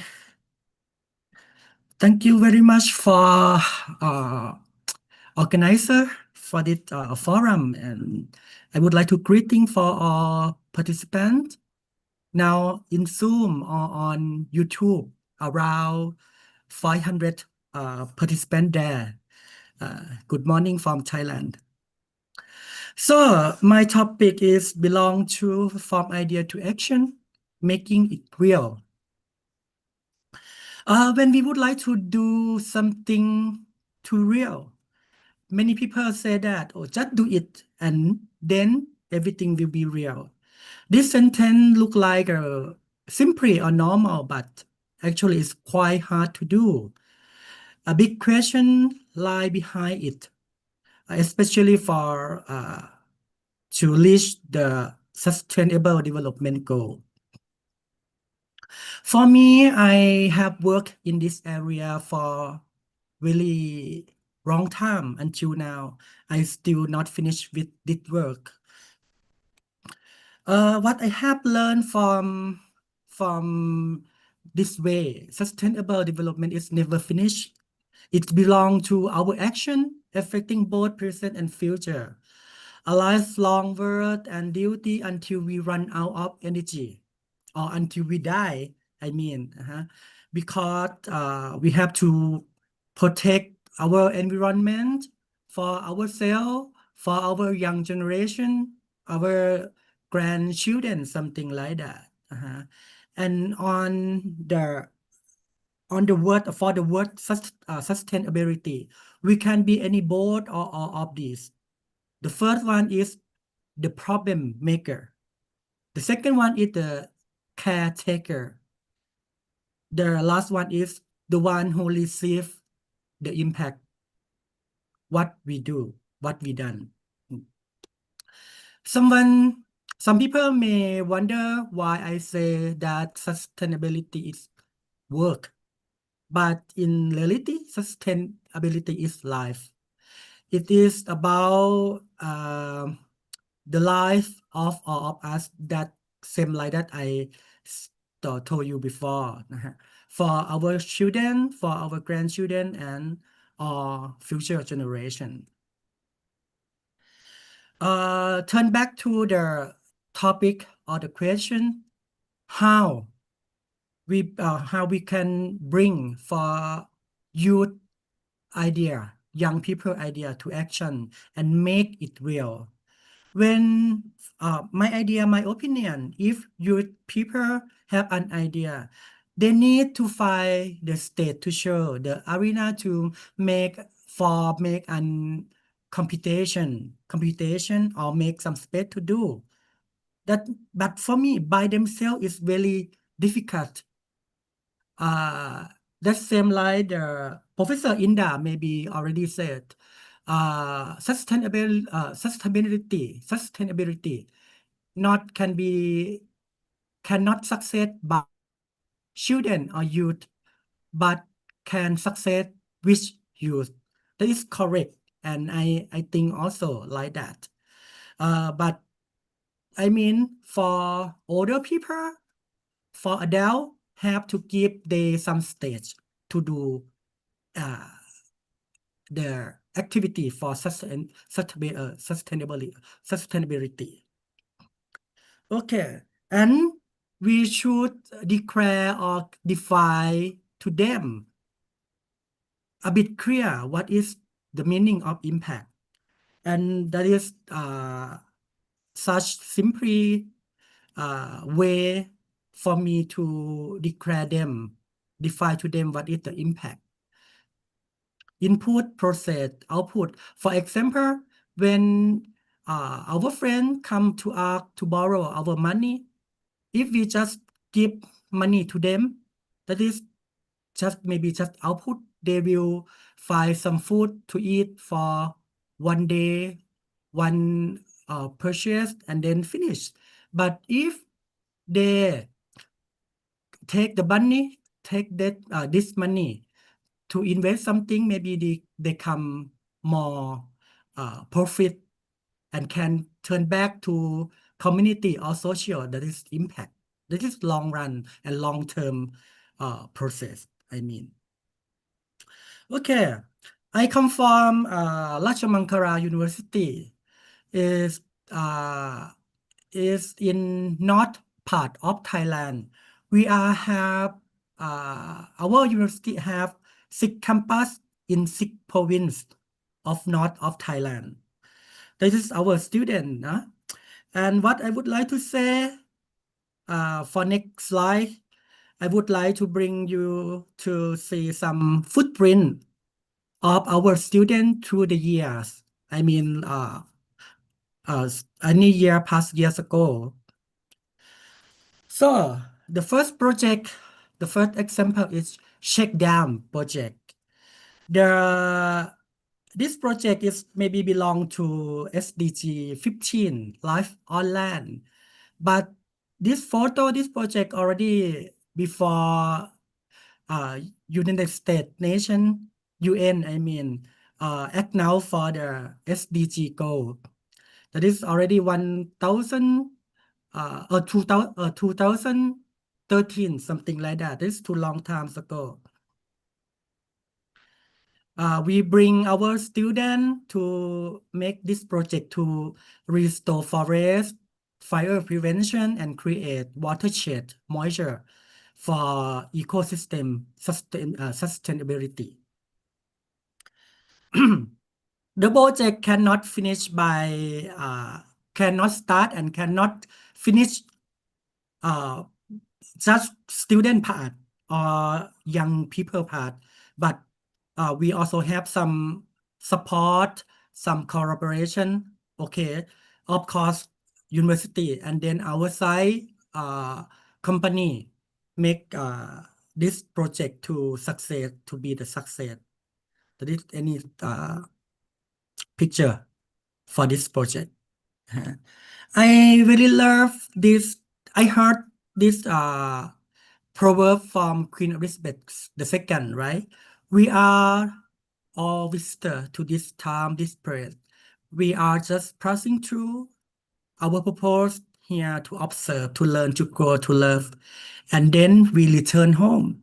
Yes, that is the main purpose for the student when they study at university. But the important thing, that's what the university will give to them. So the second project is Share and Care project. I always do this event or this project every year and maybe every 3 months to give a free food, free water for our student, our staff, and public on special occasion and festival. For example, here this photo is in Christmas Day or Valentine Day. The senior student will be give some food, some water for the junior student and make some deeper or close relationship between them. Of course, we have some sponsor from outside, from private sector or from private sector or from our alumni. Yeah. Okay, for this year, for impact ranking, time higher education impact ranking, for this SDG Zero Hunger, our university, we are on the top 100 university of this world. I mean, among around 2,500 university, we are on the place of 89 rank in this event.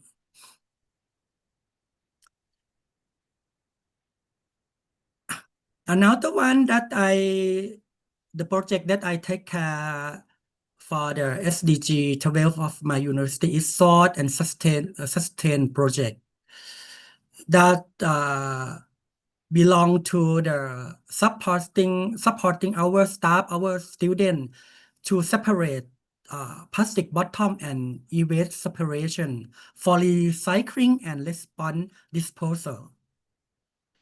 This you can see, they can take or collect the plastic bottom or e-waste and exchange to some gift from us, from snack from us, and this project very successful. Out of the last any other activity, I mean, we are also make some advertising or some short video to make a competition that a way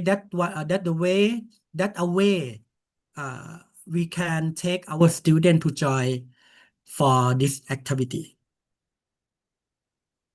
So that is the last example for the sustainable city and community. That is the photo from the teacher day. You see how our student happy. You can see they smile. That means we can make sustainable society in our university, make like a happy university for our students, and that happiness is the best way to bring our society to sustainability society. I mean, yeah, that you can see in the hand of our student, they prepare for to give for their own advisor You see, that is our traditional. And SDG don't look forward just for the future, but we have to protect, to prevent, and to keep our old culture also. That is their footprint through the years. That is my student. Yes, that is our mission. That is for me, the mission for teacher or lecturer or educator to the student. We can answer to the question of the topic, how can teacher transfer the heart of sustainability to student, and how a teacher can assist or support her or his student to make sustainability real. Okay, I have 6 sustain protocol now. We have to make our own. Our own, I mean teacher, have to make your own to be sustainable teacher before. And you have to define the word, set the goal, do something for them, and then you have to lead them and let them do. After we transform something to our student, and then they can declare or do something for their friend, or the next generation. It's what all of my presentation. But the last proverb that I would like to share is to distance from our life, I mean SDG or sustainable development, make it more relevant to us and what we can or wish to see. Global challenge require the integration to multiple disciplines. Okay, thank you so much. Thank you, Dr. Edison. Very nice presentation there. Very nice to see how it's like in Thailand. Just some questions for you. Yeah. So people who are watching this, maybe they have some ideas now, Yeah. how they want to, how can they, maybe they just have a small idea, how can they translate this small idea into a impactful action? I mean, we can make the small idea of them from youth people or young people to become impactful action when the youth have the stage to show, have arena to complete, and have the space to do. They must walk the path themselves to find, to apply, to join, and make, but easily starting from their daily life.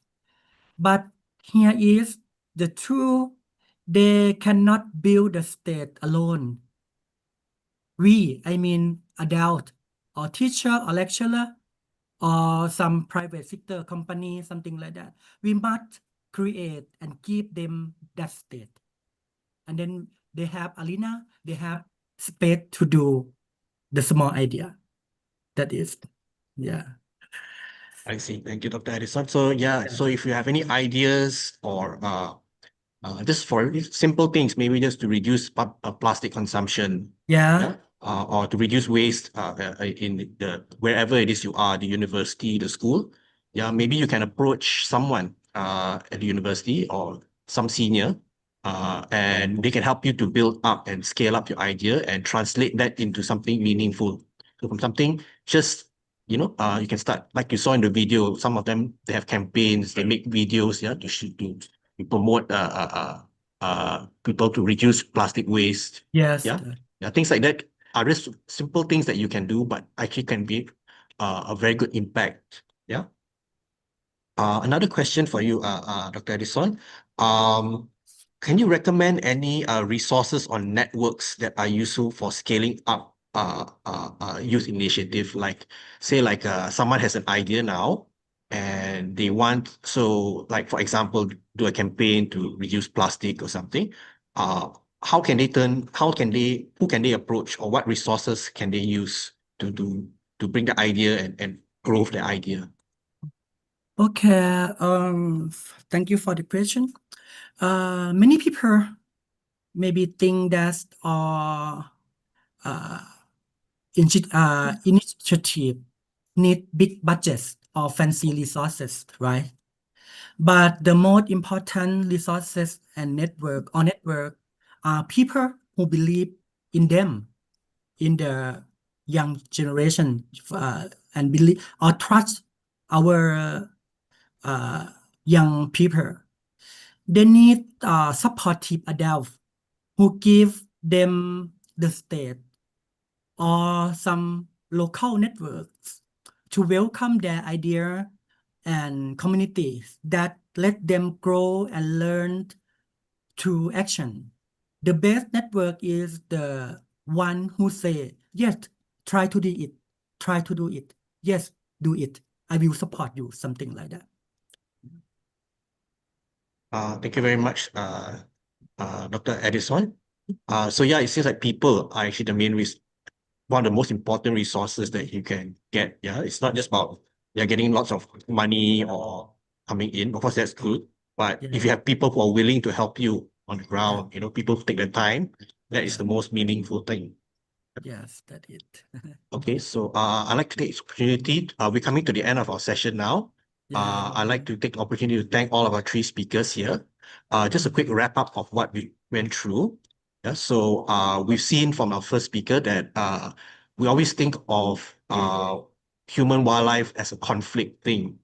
But actually we can see there is another way. There is also what's actually a very simple solution to it, living together and finding a way to coexist and share the space together. Yeah, so we saw some examples from Sabah about where we can see that people and elephants now coexist. So we have oil palm plantations, and the elephants live there now full time. And perhaps there's a way, like we can find a space in it as well so that we can share it without, so both of us can still use the space, because like it or not, we have to share our homes now with these animals, not just with elephants, but other wildlife as well. Yeah. And then from Dr. Ratna was telling us about some success stories that he had during the pandemic. Yeah. And how we can use online tools and platforms and use those things to reach as many people as possible. And one of the issues that came up with that makes a difference for many projects is actually the proposal. Yeah. So the proposal, matching the proposals with the funding agency's requirements are some of the things that determines whether or not the project succeeds or fails. Yeah. Although it's not really fair to call it failure, because these sort of initiatives live on beyond the projects actually. So it's a kind of a lifelong thing. When you start something, maybe you don't get funding from the first time around, but there's still other ways of doing it. And the thing just goes on after that, with or without the funding. Yeah, you can still make it work. And Dr. Edison was sharing his experiences in Thailand, and how he was showing us a lot of examples of how the students got things to work and how the different sorts of initiatives they could do. And the message from it is that actually, sometimes you can approaching the seniors and approaching maybe the lecturers or senior people can help you to scale up and translate your ideas into something that can be taken out and have impact on the ground. And some things, the most important, it's important to remember the main resource isn't just money, it's actually people. So sometimes a lot of people, not many people can contribute money, but if you can find people that can contribute time, and time is something everyone has to any degree, that can actually make a big difference in how impactful your projects are. Okay. So thank you very much for that, for all 3 speakers. So it's time now for our third session. Is our third moderator ready? Yes, sure, okay. Okay. Without further ado, I'd like to Tuan Farhan, is it? Yes. Okay. So welcome Tuan Farhan, third session. I'd like to hand the floor to you. Okay. Okay, thank you, Mr. Dr. Yap Jiwei. Yes, Assalamualaikum warahmatullahi wabarakatuh, and very good morning. Okay. Okay, may I start now? Yes. Okay. So everyone, welcome to session 3, Youth Leadership's Future Pathways. Theme Shaping Tomorrow, Youth Leadership for Long-Term Sustainability Pathways. Okay.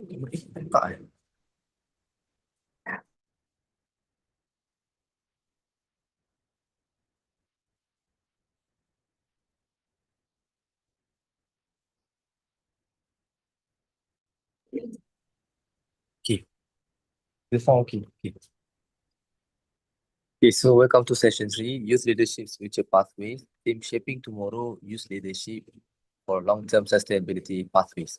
I'm Tuan Farhan and I'm honored to serve as your moderator today.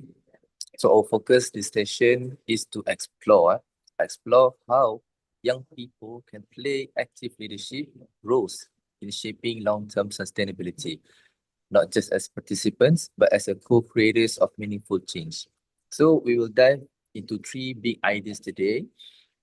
The first one is used as a co-creators and collaborators in building sustainable futures. Second one, the power of intergenerational and cross-border collaboration for SDGs, Sustainable Development Goals. And the third one, the leadership qualities that drive long-term sustainability beyond trends. So, as the audience can see here, there are 2 speakers. The first one is from University Tun Malaysia.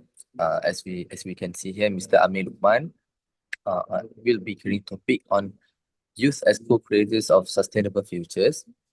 So our first speaker will share his thoughts on how young people can transition from being participants to becoming co-creators in building a sustainable world. So I think maybe I can pass over to Mr. Amir Rahman to first introduce himself. Okay, please, Mr. Amir Rahman. Alright, thank you, Mr. Tuan Farhan. Assalamualaikum warahmatullahi wabarakatuh. Tajihau Benakum. And a very good evening, everyone. Thank you for having us. So my name is Muhammad Amir Luqman bin Muhammad Alwi, representing the Majlis Perwakilan Pelajar or Student Representative Council Universiti Tunisia Malaysia or MPP UTSM or SRC UTSM. It's a great honor to be here under this inspiring theme, Shaping Tomorrow, Youth Leadership for Long-Term Sustainability Pathway. So at MPP UTSM, we always believe that youths are not just visionaries of the future, we are the architect of it. So the action, leadership, and mindset we develop today will be shaped whether the sustainability become a real movement or just a catchy slogan. So I think that's all from me. Back to you, Mr. Tuan Farhan. Okay, thank you, Mr. Amir, as well. So I think we can go for the first question here. So I think maybe one question might take around 5 to 7 minutes. I think, yeah, Mr. Luqman, it's okay lah. Maybe the panels can just come down and share on thoughts of the questions I will give to you. Okay, so let's dive into the first question. So Mr. Amir Luqman, what does it mean for youth to be co-creators rather than just participants? All right, thank you, Mr. Farhan. So for me, as a youth student, as a Johor youth, and as a future for Johor, especially being a co-creator means going beyond just being involved. It means that having influence. So it's not just about being invited into a discussion or a program. It's not just that we participate in program industry or community. It's about having a space and a trust that people give to us to design a solution itself. As of for me, as a youth student, especially as a UTSM student, staff and also community in UTSM believe in our student to be involved in SDG program, SDG movement, and also as a UTSM mission and vision towards achieve the SDG mission. So at UTSM, we try to practice this idea. So for example, our student leaders, especially in SRC UTSM, or also SDG related club or any club in UTHM, our students are given the opportunity to lead, such as a sustainability-driven project, or any student, especially in all the faculties, like energy saving campaign or hostel or social entrepreneurship project that focus on reducing food waste and promoting mental well-being. In UTHM, all the project, all the program, or all the campaign that people or student involved or create, they may require or need to do the program related to SDG. So every program that they organize, they need to involve or try to match all the SDG in their program. So when the youth become a co-creator, we take ownership. We identify the program, design the intervention, test our ideas, or measure the impact. So rather than waiting for someone else to act, we start taking the lead ourselves. So as a student, especially in the Johor youth or Malaysia youth, right now, there's so many campaign, there's so many movement, there's so many NGOs, youth NGOs that can lead to SDG, based SDG, and also want youth to involve more, act more, and try to give an opportunity, a room, a platform to, as a young kid like me, to doing more to Malaysia, Johor, and especially to our movement, SDG movement. So I think right now, nowadays, I think that this moment, youth Malaysia, especially Johor youth, need to be ready, need to achieve more towards the platform, and also need to act more. So that's what I believe being a co-creator truly means. Not just waiting to ask, not just waiting to wait, not just waiting to stand still, but to take action, to take an initiative, driving the change from within our communities. I think that's all from me. Hope answer your question. Back to you, Mr. Tuan Farhan. Okay, mashallah. Thank you, Mr. Amin Luqman, for the answer for the first question that are really related to university environmental condition, which is university and faculties, especially using any methods to come up with SDG solutions to the students. Okay, so maybe I go to second question. Mr. Amin Luqman, how can youth strengthen cross-border collaboration for SDGs? Okay, please. That's a very interesting question, Mr. Tuan Farhan. So I think one of the most powerful thing about our generation is how we connect and how we network we are.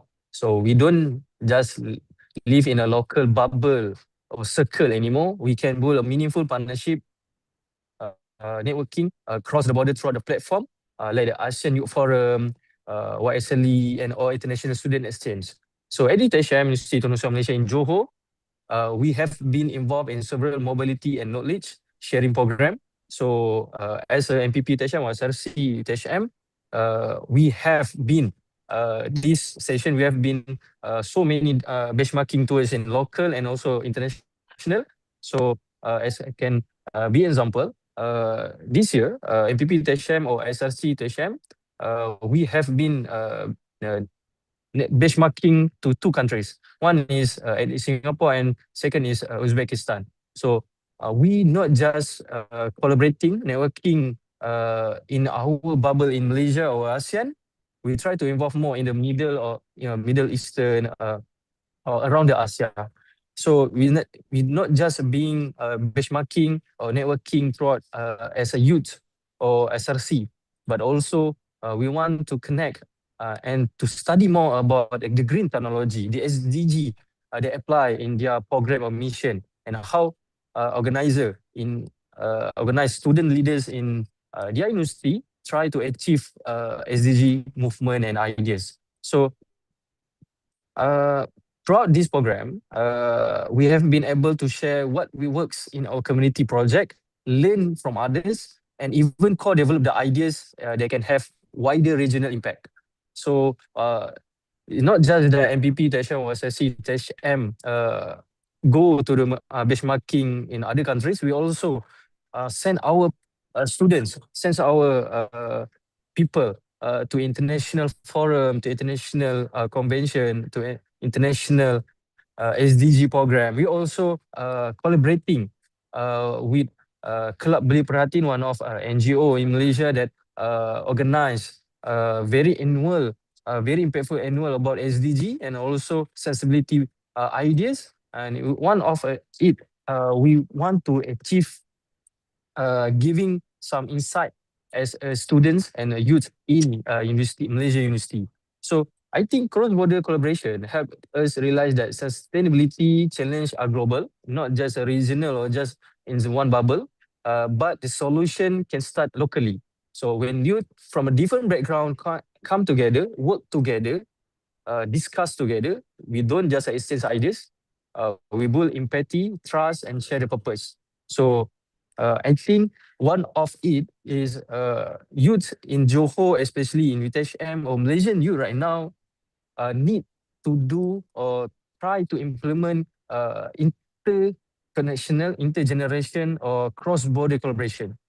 I think we're not just being a same circle, same bubble. We need to try to involve more with youth international circle. We need to try to engage more with a certain circle that we have.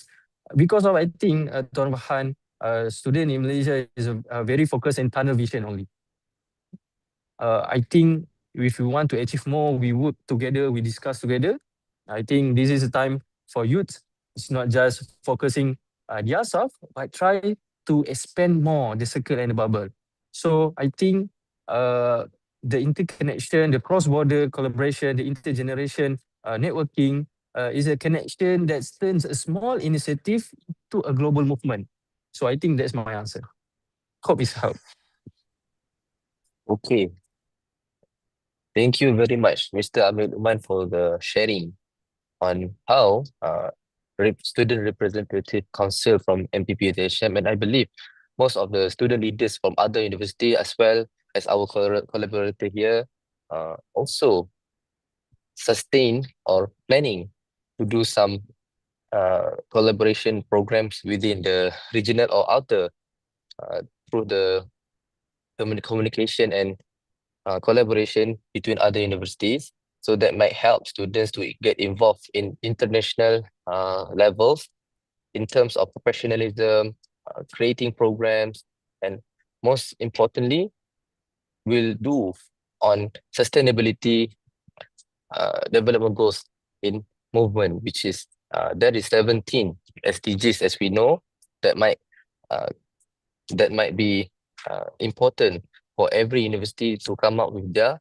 plannings. So maybe this is a new or obvious. I think this is obvious examples from the Student Representative Council from UTHM that might be an example for other students in the university and the other clubs in university. I believe there is 64, I think, Mr. Amir Lukman, 64 clubs in university can refer to MPP UTHM, Student Representative Council, to manage to do this program as well as a collaborator that might reach our community, small community, as Mr. Amir Lukman said, bubbles and our own personal bubbles, and get involved to international level. So I go to the third question for Amir Lukman.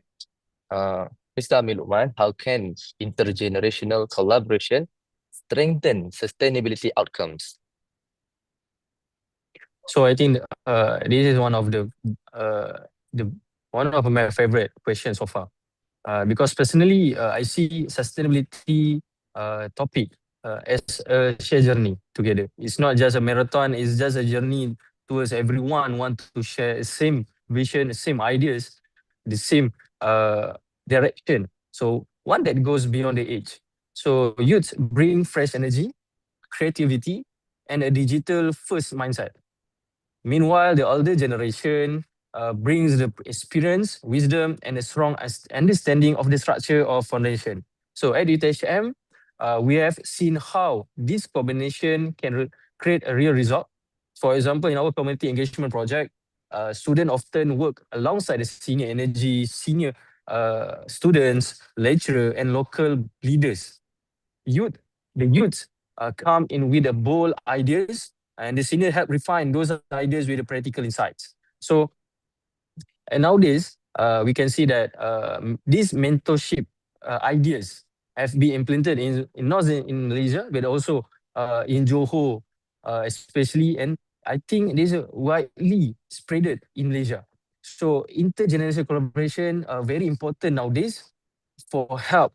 How youth, we have bloody, impactful ideas, vision, but we still need a senior generation. We still need a senior youth or people to help refine, restructure, and give advice to our vision, so that we not just have a just a vision, just a uh, just a roughly raw idea, but it's refined how we can manage, how we can achieve more, and how we can precisely try to get the ideas and the ideas towards together. So when that collaboration happened, Mr. Tuan Bahan, the outcome is always stronger, wider. This is no longer just a youth-driven momentum. It's become a collective movement that bridge the generation. So I think intergeneration collaboration must be important act right now, not just towards the sustainability, but I think try to apply to every movement, country achievement, vision, cross-border together, regional achievement, so that we can achieve more. So I think related to previous question, young generation, youth generation, especially youth leader right now, need to understand, need to collaborate, need to manage, need to have a very strong bond with the senior leaders nowadays, especially national leaders nowadays, so that they achieve the achievement, the ideas, the vision, the mission of sustainability in Malaysia especially can be achieved stability, harmoniously, and also I think Tuan Farhan at UTHM, MVP UTHM really want to encourage all the students, especially kid nowadays, especially in our diploma students, also with a PhD or postgraduate student, to have a program together, to work together, to have a strong bond together, networking together, so that we can also try to blend in the same ideas toward how we can improve not only Johor but Malaysia to a better country, better place, and better world. So I think these are my ideas, and these are how I see how intergenerational collaboration and sustainability outcome. I think that's all from me. Tuan Farhan, into the next one. Thank you. Okay, thank you, Mr. Amir Lukman, for your insights on youth as innovators and collaborators who are redesigning the future together. As we speak here, I think this session is really important in this overall program, because the youth or the youngest in this nature of society is really important to redesign or to get involved to create new ideas and new environmental or sustainable future.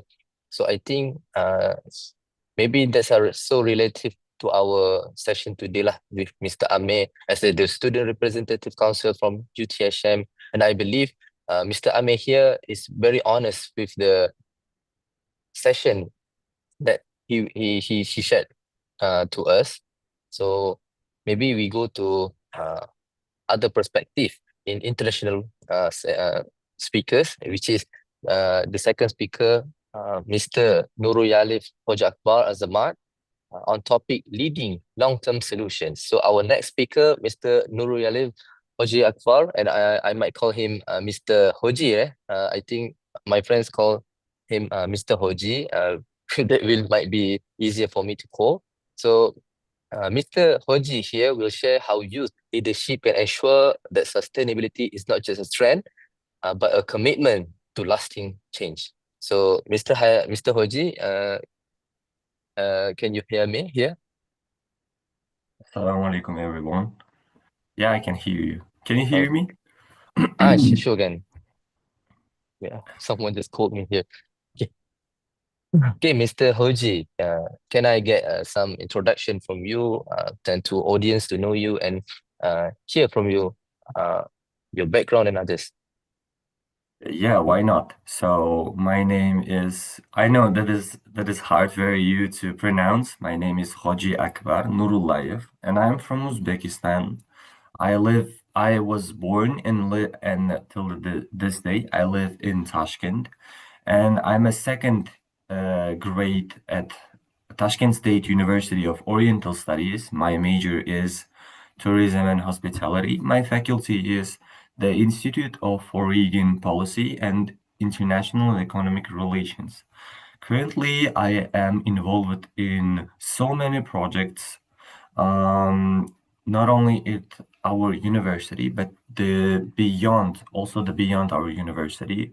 For example, I'm interested in, as we all know, the SDGs, youth empowerment, yeah, and all of this kind of related fields.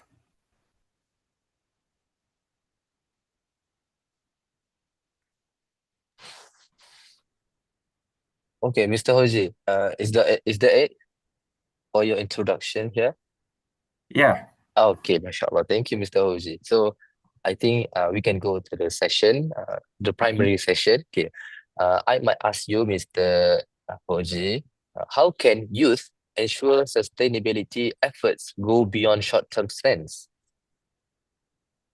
Can you repeat the question, please? Sure. I had technical issue. Okay. The first question, how can youth like us ensure sustainability efforts go beyond short-term trends? Okay, thanks for the question. I think to make the sustainability efforts long term, first of all, we need to have strong educational systems and awareness, because it will inspire students to act continuously. So let me give it as an example. At our university, not every teacher, I'll be honest, not every teacher, not every professor, but the rest of them will support us and give, let's say, a free mentorship programs to us to take from their experience, to not make any problems and cause any issues to be in our way when we are going to the future, when we want to do something.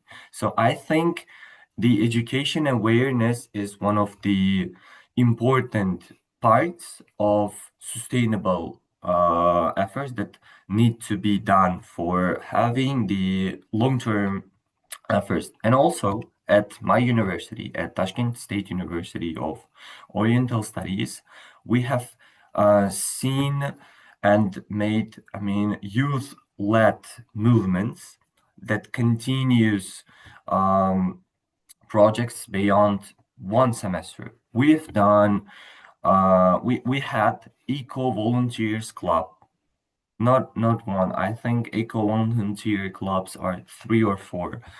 To MUN, yeah, MUN initiatives promoting SDGs. Yes, that's why I love participating in our universities programs and clubs, especially in MUNs, because I am one of the main organizers of our MUN clubs. So we have done more than 15 MUNs till this day, and the biggest and the largest one was the most massive one in our international hotel of Uzbekistan. We made a contract with them to make to have their place for 2 days, and the rest of the MUN was, it was beautiful. It was very good. So then I think the institutional support And as I've mentioned before, mentorship from university leaders, not only university leaders, but also the professors and the teachers from all kind of cathedrals and dean's offices. I mean, let me make it clear. I am a tourism student, but what if I want to make a change what if I'm interested in international relations? Yeah. What if I'm interested in international relations?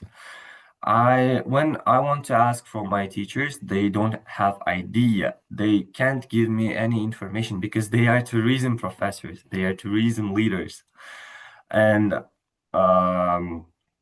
logically, I'm gonna go to the youth leaders from the international relations cathedra, dean's office, and ask them and make my initiatives clear to make sure that I want to do something. I want to change. I want to do something according to our 17, if I'm not mistaken, Sustainable Development Goals. So mentorship from university leaders, professors, and different kind of from different fields. I mean, teachers from different fields can be useful to maintain those projects even after members graduate. Yes, and let me tell the rest. When youth take the ownership of project, be the organizers, the secretary general of the project, and see the real impact on communities. Then the sustainability becomes not just a lifestyle, but a temporary activity that we want to achieve in the end as a result. So, and the rest, the final one, using the technology, the modern technology, and collaboration, as the first speaker had mentioned many times before, keeps initiatives evolving and connected to global goals that make us unbreakable. So yeah, I think it's my answer to this question. Thank you, Mr. Hoji, for the incredible thoughts and experience as you have among students. Between the students, you are the one who initially started to do something more than you are capable of, which is Yeah. most of students usually thinks that the courses that they are involved is really not impactful in others, but suddenly you come up with new ideas that prove to other people, prove to other youth in country and others to know that we can do anything as we wanted. So maybe I can go for a second question. Mr. Hoji, what leadership qualities should young leaders develop for long-term impact? So that's one of my favorite questions. I'll be honest with you. So the first thing that I tell in every, let's say, conversation, podcast, and the rest of the things, for lasting changes, the young leaders must be consistent and resilient. Why? Because does the progress doesn't happen overnight. It can't be done in one night. It can't be done just let's say I've opened a new club at our university and I'm the leader of the club. I'm the project manager of this project. But I'm being too lazy to organize workshops. I'm being too lazy to make my other organizers, let's say the volunteer coordinator and the other rest of the coordinators, I'm in the meeting to organize the meeting. I am being too lazy to even organize the meeting. I think I can't even have my first session of my project because I lack consistency and resilience. So the next one is I love this word. I love this word, the how I pronounce this word. We need collaboration. We need collaboration. The youth leaders need collaboration skills to unite with people with different ideas, maybe the same ideas with them, and communication to inspire, to lead effectively. Let me tell you one thing. When we talk about communication and collaboration, I think the first thing comes to our mind is networking, because the first thing, even before the collaboration and the communication, is networking. When I was in conference the last year into 2024, the HORECA, it means Hotel, Restaurant and Catering conference, one I was a volunteer. I was a translator volunteer. So I talked with one woman and I approached her, Madam, what do you need? And she's like, what is happening here? Can you tell me something from your expo? And it was the expo and the international conference at the same time. And I said, okay, I can help you. Please follow me. I'll show the rest of the expo and I'll bring you to the conference hall. And she said, okay. And after our communication, she introduced me to her. And she was, how can I say, the general director of the international company. And she offered me a spot in her company of being, I mean, she's also a international expo organizer. She offered me to become one of her coordinators, volunteer coordinators, and she promised me if I'll be a good coordinator, if I will be good at my work, she will pay for us and for my volunteers. And guess what? It happened. I've been working for 1 year with her. I've been working for 1 year. I mean, it's seasonal, but still, I'm earning money. I have a good communication with the general director of the International Expo, and every time when I want to go there, they will make the official letters from my university to get to know them that I'm working with them. I think it's one of the best thing, not only the youth leaders who want to change the future, who want to change how we live, how our ideas are, it is for everyone who want to change themselves. I mean, the networking is the key for everything. So at my university, at Tashkent State University of Oriental Studies, I've seen student leaders, the youth leaders, develop these, exact kinds of qualities through, as I have mentioned before, volunteering, international projects, and youth leadership programs that will proving that sustainable leaders starts from the university itself, the campus initiatives. So as the overall, I love to make the final answer of mine at the end of the answers. The communication consistency is the key for everything, alongside with the adaptability and responsibility. So I guess that's my answer. MashaAllah. Thank you, Mr. Hoji, uh, for emphasizing that sustainable impact requires persistence, collaborations, and shared vision. Uh, I would love recall your quotes that you have shared previously. young leaders or youth leaders should have the collaboration or networking skills that might really beneficial for students or for the youth to represent themselves to the international level, that might be beneficial for them to get jobs like you shared Yes. in your story, right? Yes. Getting the job, getting the opportunity to do more than the youth can do actually.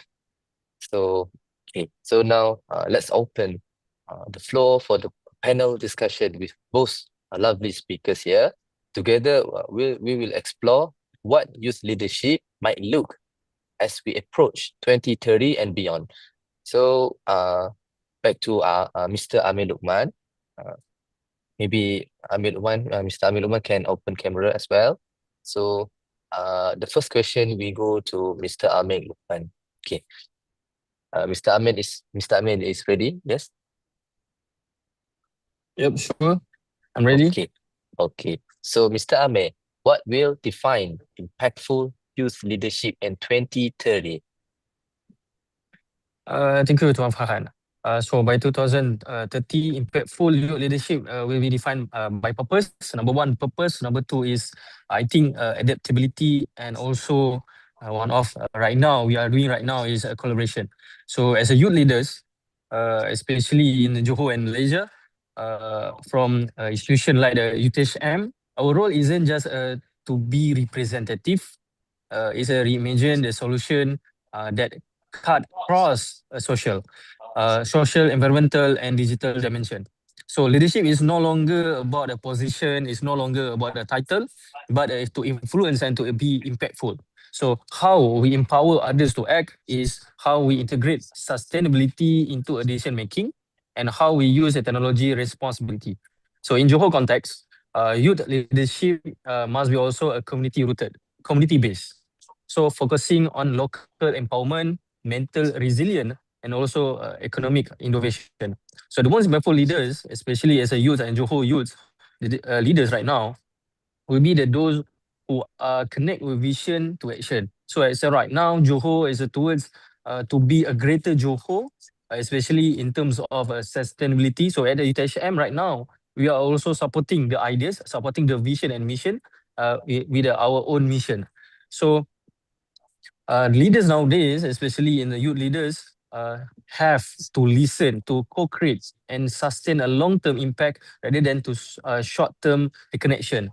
So I think what I'm defined impactful youth leadership in 2030 is how right now our youth try to engage more, try to be active and action more, and try to adapt the how fast world turnings, how we try to use the AI, how we use the technology, how we use the green technology to make a better mission towards SDG. So that's how I think how impactful leadership in 2030. Back to you. Okay, thank you. Thank you, Mr. Amin Lukman, for very delightful ideas for 2030 approach we will going to, which is in terms of impactful youth leadership, right? So I go to second panel, Mr. Hoji here. Okay, Mr. Hoji, how can education and entrepreneurship embed sustainability? So, let me be clear. The education builds awareness, while entrepreneurship turns that knowledge into real solutions. So when students learn to innovate responsibly, I mean by themselves, like eco-friendly startups or social projects, and then sustainability becomes part of their, I mean, not only mindset, but also the temporally, I mean, the daily life, daily work. So, to be more exact, if I want to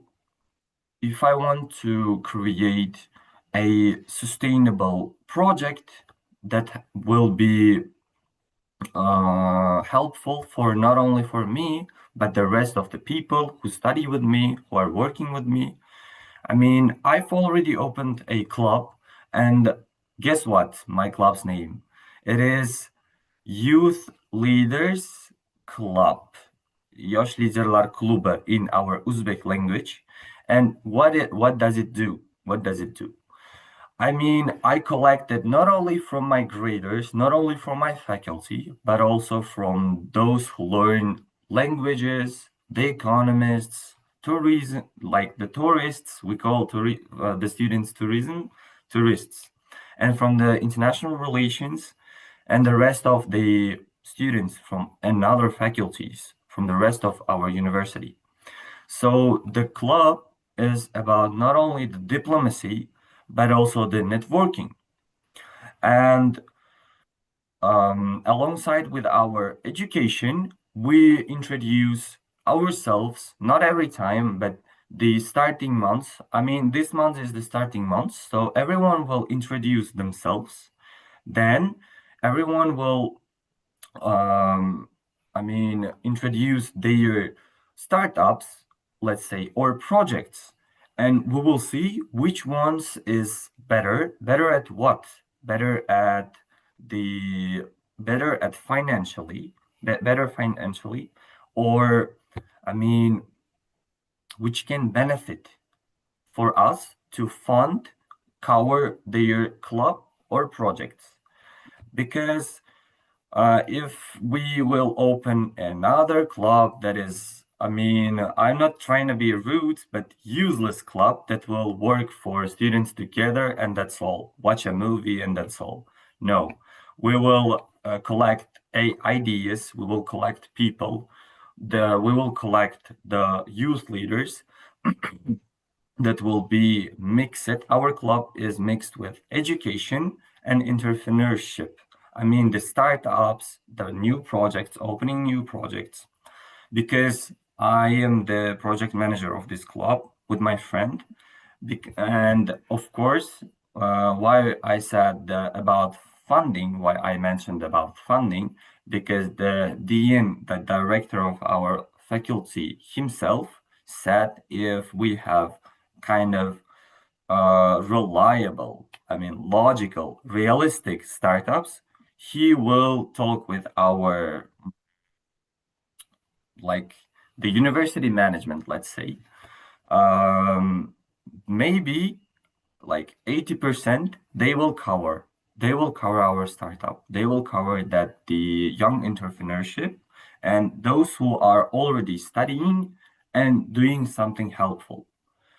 I think that's my answer. Okay. Thank you, Mr. Hoji, for the wonderful thoughts lah on this question. How can education and entrepreneurship? Because education and entrepreneurship is just very trendy in our society of students, right? Because students usually having issue on the money and others, so maybe they don't know how to focus on how they can do to also make the sustainable achievement. So thank you for both speakers for those thoughtful exchanges. The energy and purpose in your words and truly reflect the power of this generation. Maybe I believe this session very impactful, and maybe the other students from other university and maybe the students or the youth very delightful and maybe have interest to apply on Mr.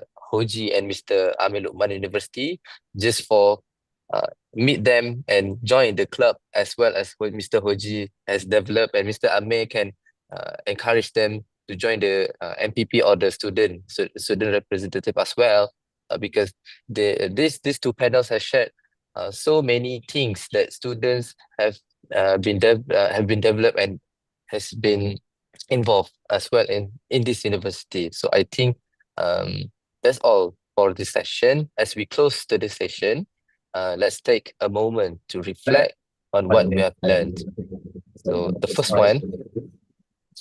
first one, youth leadership is not something for future, it's happening now.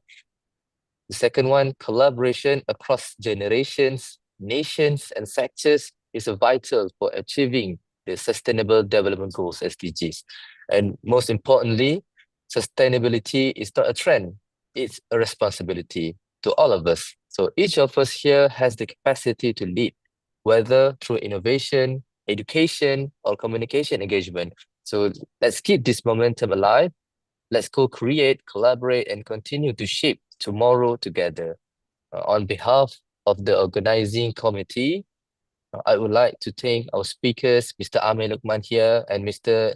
Nurul Yalil Hoji Akbar Azamat, and all of you for joining us in this meaningful conversation. Thank you, and may today's insight inspire action that lasts for beyond 2030. So I'll pass to the next speakers.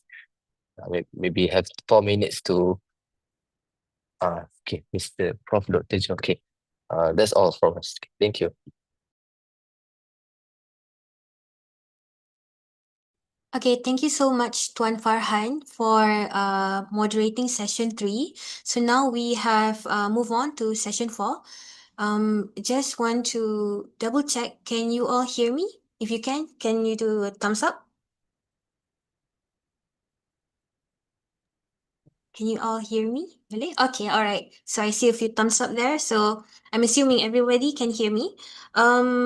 Welcome to session 4 for the Oisca ASEAN Youth Summit on SDG 2025. So the title for this session is Empowering Minds, Quality Education as the Foundation for Sustainable Future. My name is Dr. Akilah Awam Rahman, and I am a senior lecturer from University Tun Hussein on Malaysia, and I will be your moderator for this session. So basically, we have passed through 3 sessions earlier on. The first session was on understanding SDGs and the youth relevance in ASEAN. And then the second one is youth in action for environmental sustainability. And we just heard from the third session, which is youth leadership and future pathways. So in this particular session, we will talk about quality education and the meaning of quality education, and how does youth play their role in ensuring that we have quality education throughout the world. So basically in this session, we're trying to answer the question of, in today's world with the internet and everything, what truly defines quality education, and how can we get our education system to evolve better to support all of the ambitious sustainability goals that we have set for ourselves. So we have set 17 goals, and how do we achieve those goals, especially through education? So to guide us through these critical questions, we have an exceptional lineup of speakers today. So first, we have Dr. Lies Verstraete from Vivus University of Applied Sciences, Belgium.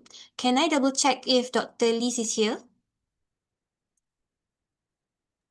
Yes, I am. Okay, thank you. And then we also have Professor Dr. Joao Suarez Martins, Director of University of Timor-Leste. Dr. Joao, are you here?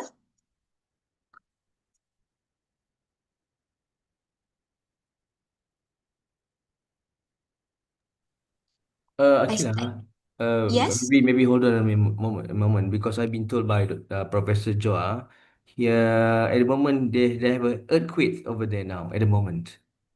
So yeah, so okay. maybe we try to pause it with those 2 speakers first. Let him to settle down first and see what happens. Okay, Akila? All right. Okay, I hope Okay. everything is okay over there in Timor-Leste. And finally, we have Professor Dr. Jorge. I'm here. Hello. Oh, okay. Good to hear you. Are you okay? Good to hear you. Yes, I can stay for a little while, maybe another 10 minutes. If I can get the first question, I would really appreciate it. Okay, thank you. Thank I'm you so sorry. much for being able to stay and make some time for us. And then finally, we have Professor Dr. Jorge Pablo Baz Arroyo from the National University of Costa Rica. Do you have Professor Jorge here? Hello. I'm Okay, here. I can hear you. Okay, thank you so much. All right, so It is my honor to welcome all of the panelists for our session today. So we will dive straight to the question.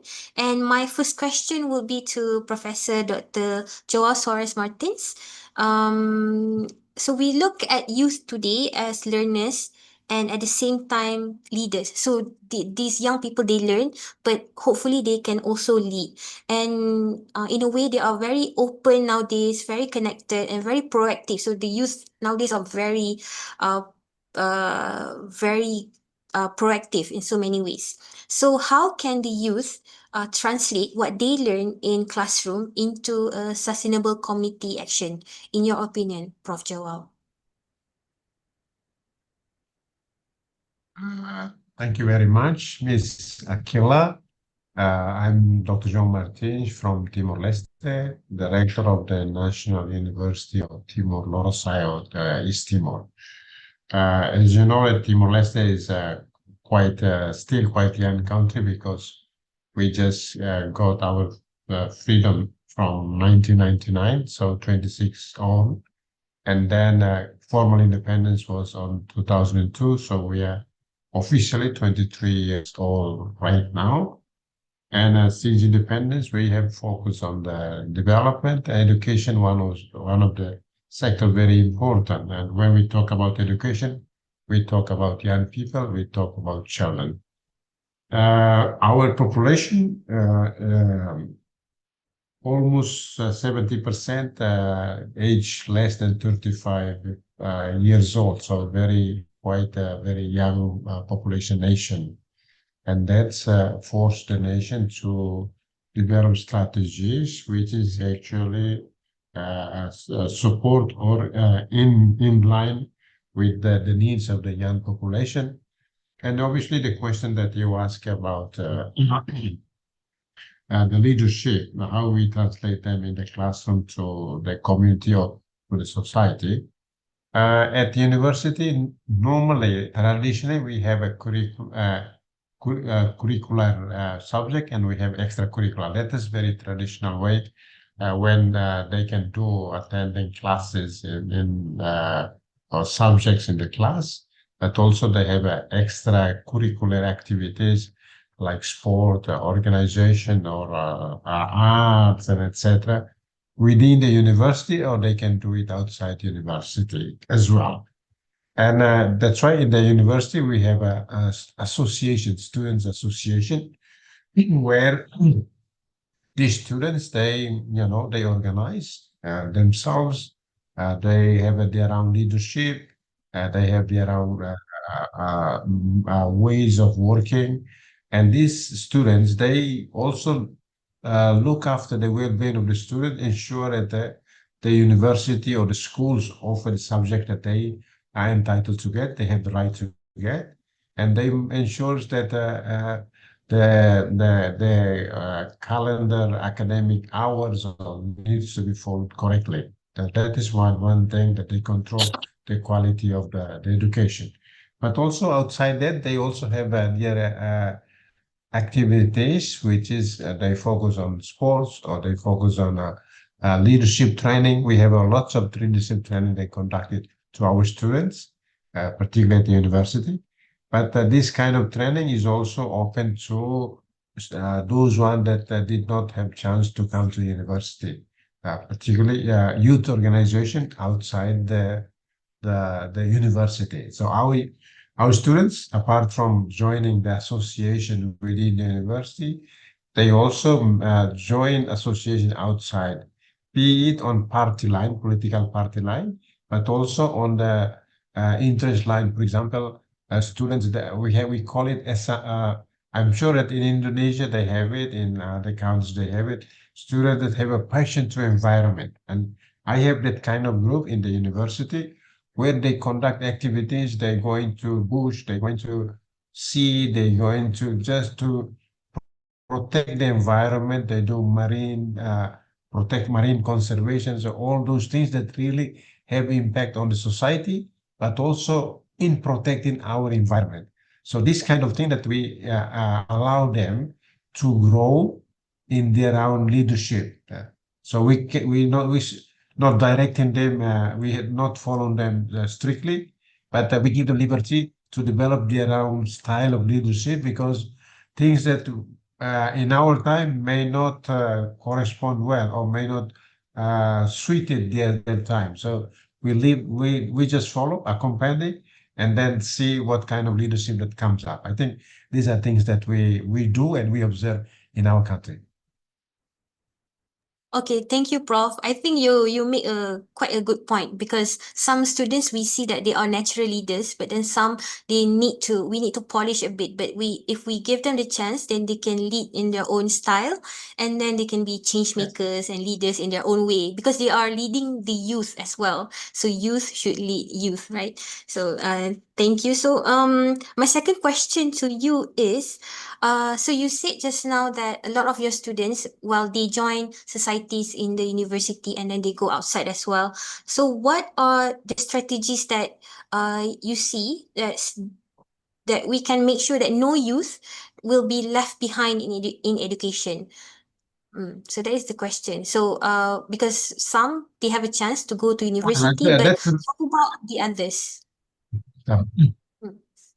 Yes, I think that comes back to the commitment that the country made to the international community through the Sustainable Development Goals, with this slogan, "No one left behind."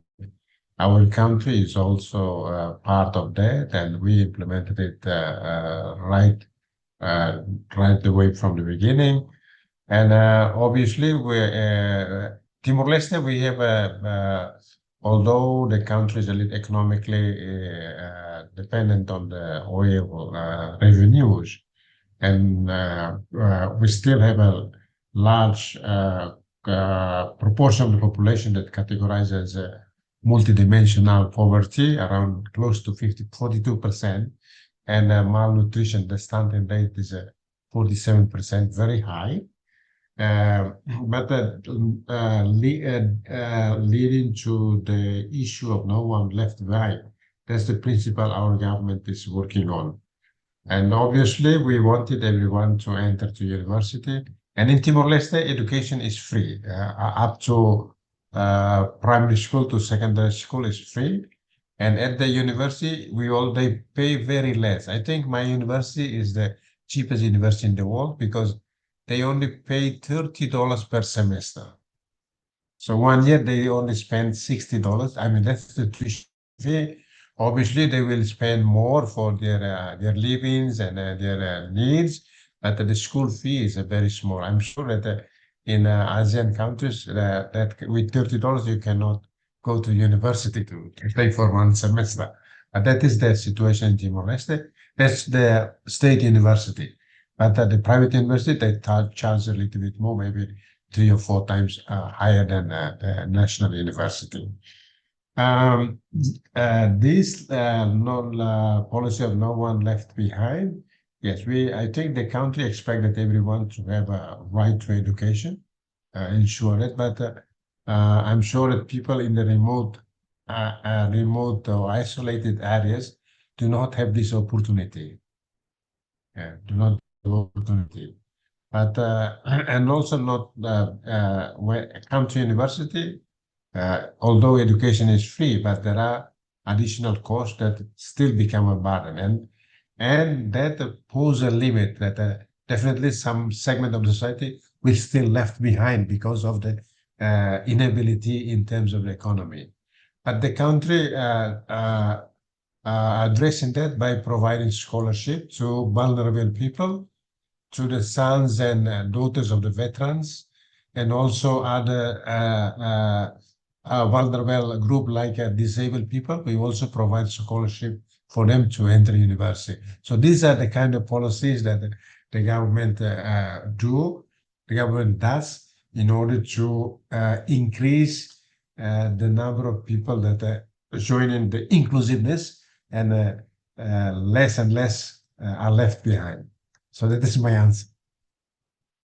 Thank you so much, Prof. Yes, I agree with you because education is quite costly nowadays, especially if you live in the city. And the way we can help is through policy implementation from the government part. And then perhaps universities, we can see if we can provide scholarship and assistance. Because students nowadays, sometimes they have to choose between whether they want to work and provide for the family, or they have to take time away and then get education, right? So I really appreciate your time because you are able to spend your time with us. I understand that you have a lunch meeting happening right now, right? So thank you again. We will be in touch with you, Prof. So I will continue with the next two panelists. Okay, thank you again, Prof. Oh, thank you very much. Thank you very much, Akila, and thank you to the panelists. And I hope that you can get a good perspective from them as well. Thank you very much. Ciao, ciao. Bye bye. Thank you. Okay, bye.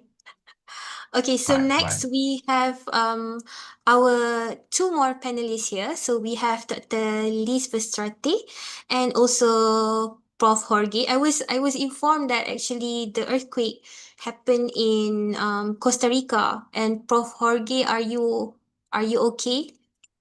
Are you okay there? Yes, I am. It was not so Okay. strong, but 5.7. It's hard. Oh, we are not used to earthquake in Malaysia, so I imagine any type of earthquake to us is terrifying. Um, and I would like to thank you as well because I understand that it is right now around 10 p.m. in Costa Rica. So thank you for making your time. Um, I will ask my first question, my second question to Dr. Lies Vestrati first, from Belgium. Did I pronounce your name right? Is it Yeah, Lies? very, Lies very Vestrati? good. Okay. It's very I actually complex, so I'm very happy. Well done, well done. Okay, thank you, thank you. Okay, so Dr. Liz, I hope you can assist us in understanding the meaning of quality education, especially in the SDG context. So basically, what defines quality education in your terms? Because right now we have internet, we have AI, everything is on the tip of our finger. We can get information very, very quickly. So how do we make sure that all of this education, all of this information can be delivered to students through quality education? Is it okay for you if I share something? Some Oh, yeah, PowerPoint? sure. Yes, Yeah. you can share your slide, your screen. Yeah, because I just brought some pictures. I hope you can see it. Yes, I can see it. Yeah, I will just because I just brought some pictures to tell about my story. So just to explain to you, I'm very delighted to be here. I'm from Belgium. I'm from Vives University of Applied Sciences. These are just some numbers to show you we are a University of Applied Sciences. That means that we are very competence-based and we focus a lot on the skills development of students. So just to show a little bit some pictures about our university, but I will come to quality education very soon. This is what we offer. So it's really, we give students professional education really to be on the job market after a professional bachelor. That's maybe a little bit different than the university where you are. But this is what we want to do. We are focused on drive, connection, and innovation, and especially connection, like living together, learning together, and innovation is very important because we want to have future-proof education, and it's also about human-centered digitalization. So maybe important, often if we think about quality education, we think about good teachers, modern classrooms, and good scores. But in today's interconnected world, where the decisions that we make in one country can affect other countries, quality education is much more than only that. So it's not just about what we know, but how we use the knowledge we get to build a more fair, more sustainable, and more peaceful world. So we want to equip learners with the knowledge, skills, values that make them thrive responsibility in this complex world. And we have some things that we find, especially because I'm working for the Global Engagement Office. That's like another name for the international office. We have some key components that we find very important in our educational policy, because it's a little bit different education nowadays. So you can see some of them there. We also talk about equity and inclusion. I just heard it with the previous speaker, because we want to break barriers to prevent learners from reaching their potential.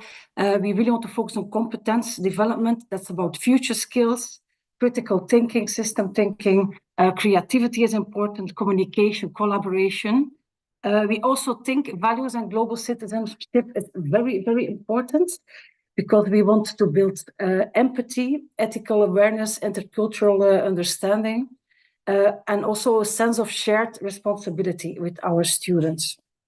We think in this interconnected world, they need to see themselves as a global citizen, people who care about the planet, but also care about each other. We also think, as you can see, that innovative and digital learning is very important, as you say, like the interconnected world. We also focus on interdisciplinary learning, and also lifelong learning nowadays is very important, because learning doesn't stop after graduation. It's no option anymore to go for lifelong learning, but it's really essential, because everything is changing so fast. The job market, we think you really have to focus on lifelong learning. And maybe another one is relevance, is because we think nowadays quality education should be linked to the real life. We should learn students to understand and solve the challenges that shape the world today, or that they face, like climate change, digital transformation, and social inequality, just to give some ideas. What do we do nowadays is that we integrate sustainability across the whole curriculum. We want to put it in every course and every activity. And we also want to show students that sustainability is not like a topic on itself, but that it connects everything with each other. Another thing is that we want to educate our students and also staff with the skills to be the change agents of the future.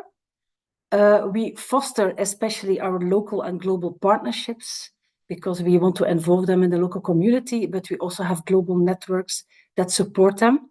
We think community engagement and servant learning is very important, but I also heard it from the previous speaker that they do it. And we also want to set an example as a school, because we also want to have our sustainability actions in the university itself. So we are part of a certain organization where we get a certificate to be SDG ambassadors in the country. And then also something we are thinking about, but it's very important, is that we have to rethink assessments, not only about knowledge, but maybe we should assess also the impact of students. Because nowadays we have a course for students where they can do community engagement, and they also get credits for that. So we cannot assess their knowledge about the subject, because it's not a subject, but we assess what they do and which impact they have on society. So I think that's very important. But I just want to show you some ideas, because from the Global Engagement Office, we already started in 2018 to talk about global engagement instead of internationalization, because we think internationalization is more than just sending students and receiving students. We also should link everything we do around the SDGs and around the 5 Ps of sustainability. So we have a vision on the global engagement in Vives, and I will just give you some practical examples of what we do with our students. So the first one is about people, and to say the main focus is on international competences and competences for sustainable action. Not only for students, but also for staff, because we think it's very important that we also should empower staff, because they should be especially in universities, they should guide the students to sustainability. And that's why we think it's very important to also empower them, because they can be very powerful agents of transformation. So that's why we offer online courses for our staff about sustainability. But we also had a project in which we gave 35 professors time to just integrate the SDGs in their curricula, to make sure that in this course, they are also connected with our intercontinental partners. And we really guided them for 1 year to help transform their courses. But also for students, we offer a lot of courses. I put them here because the red ones, these are courses that are compulsory for all students of Vives. So one time in their career, they have to follow these courses. Like one is strong sustainability. That's everything that is linked to sustainability. The second one is emerging technologies, to see how technology can be linked to innovation, but also in a sustainable way. And then we also have a course on ethical awareness, where they can see how their role can be in achieving the SDGs and achieving the world on the way to sustainability. But I will explain one course we offer. It's Global Sustainability and Engagement, and it's a course I teach myself. It's about the global challenges, depending a little bit on what's happening in the world. So every year we have some main topics, but depending on the actual things that are happening in the world, I change the course every year. We often use guest speakers who really have expertise in a certain field. And it can be about, as you can see, climate change, migration, natural resources, fast fashion, conflict and peace, ocean literacy. And as part of the course, students have to do an engagement track. So that means in previous years, I think already 5 years ago, I also gave them like a paper and an examination. But then I realized students were only writing the paper, but they didn't learn anything, because I think the next step we have to do is the call to action. I have the feeling in the beginning, when I have this engagement track where students really have to show they have impact on the SDGs, they are a little bit afraid because they don't know this kind of evaluation. But at the end, students are really getting empowered, and I really can show them that they can really have an impact on any SDG if they want. So that's why we only do an engagement track. It's about, I think, 200 students every year. It's very intercultural because it's especially for exchange students, but I also have students online from the Philippines, and I have students in class from our own university, from Vives. This is just an overview what we do in the course. It's like different topics, but it's also about 21st century skills, although I think sometimes we should go further than the 21st century skills, because it's already, it's going and changing very fast. And they will have to work together in interdisciplinary and intercultural groups to have impact on the SDGs. For example, some of the tasks they get is really having like a sustainable lifestyle. So they should change their lifestyle a little bit. And then after 2 or 3 weeks, we check what changed in their lives. These are some of the group projects from the engagement track, just to show you some pictures. Students make board games, they do movie nights, they make children playhouses from recycled materials, they have social media pages, they make movies, podcasts. The more creative they are and they think out of the box, the happier I am when they follow the course. But it's all about the SDGs. I also have a group of students who really upcycle things, just to make a message to disseminate in the university about the SDGs. They write children books, they make plans, they make artworks, and then we spread it around the campus. Another thing that we do is international weeks linked to the SDGs. So for example, the left one is the Global Engagement Week this year for Social Applied Studies. It's about democracy. And the right one was the one for healthcare for the nursing students, to see how the SDGs are linked to their courses. And they also exchange with students all over the world online, but also on the campus. The second one is the planet part. So I think you already know it's about ecological capacity, that we just take sustainable choices. And that's to focus. We have like a sustainable travel policy for students and staff, where they get like top-ups when they travel sustainable. They also have to inform other students about their travel, but we also focus a lot on virtual exchange. So all different kind of virtual exchanges like COIL, also in small groups like a 101, where they, for example, students of nurse say they have to call, and the student in the Philippines, for example, that is also a nurse student, and they have to exchange. But also groups, like where they make activities in class and then they exchange with students. For example, we have a group of students that do entrepreneurship, and they have to talk about trends and social companies and their country with students in Bhutan, because they can learn a lot from each other. We also have students that do their bachelor thesis and 2 continents on the same question, and then they exchange with other students, and then we also have MOOCs and this kind of things. Then the third one is about prosperity.